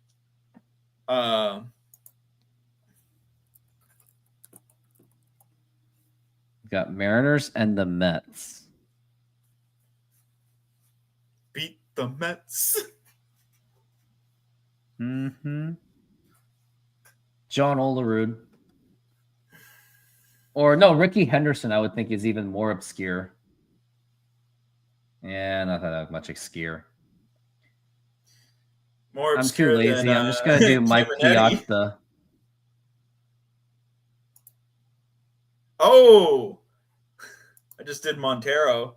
He was a 2%. I should have done Rafael Montero. Yeah. Oh, okay. I'll tell you the name I thought of for Houston Padres. Oh, and who do you think I did for Houston Padres? Who came to mind? Ken Caminetti. Nope. Who? Nope. There was one I actually knew. Bruce Bochy. That's adorable. Yeah. 0.8%. Uh-huh. Yeah. Oh, Bruce Bochy. Yeah, true. Yeah. Yeah. He played on both teams. He played on Houston for like a blip. Blip. All right. Well, I am going to just take off. That's it. I should have went with Kelnick. Yeah, mate. But Kelnick never played a major league game, so I don't think that's going to work. Oh, yeah, that wouldn't have worked unless they randomly sent him up. Let's see, because I have it pulled up.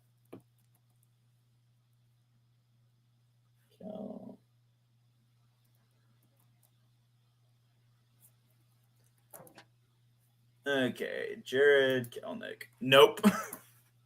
Kelnick would have gotten you nothing. Unfortunately, yeah. But anyways, I am taking off. What a night that we had. Because you weren't there for so long, we got to make the most of it. Yeah. And thanks for coming on. You helped us get the Mariners a victory. And tomorrow I'm looking to be back for the Ichiro Hall of Fame game, but we'll see. Yep. And everyone else, have a good night and go Mariners. Go Astros.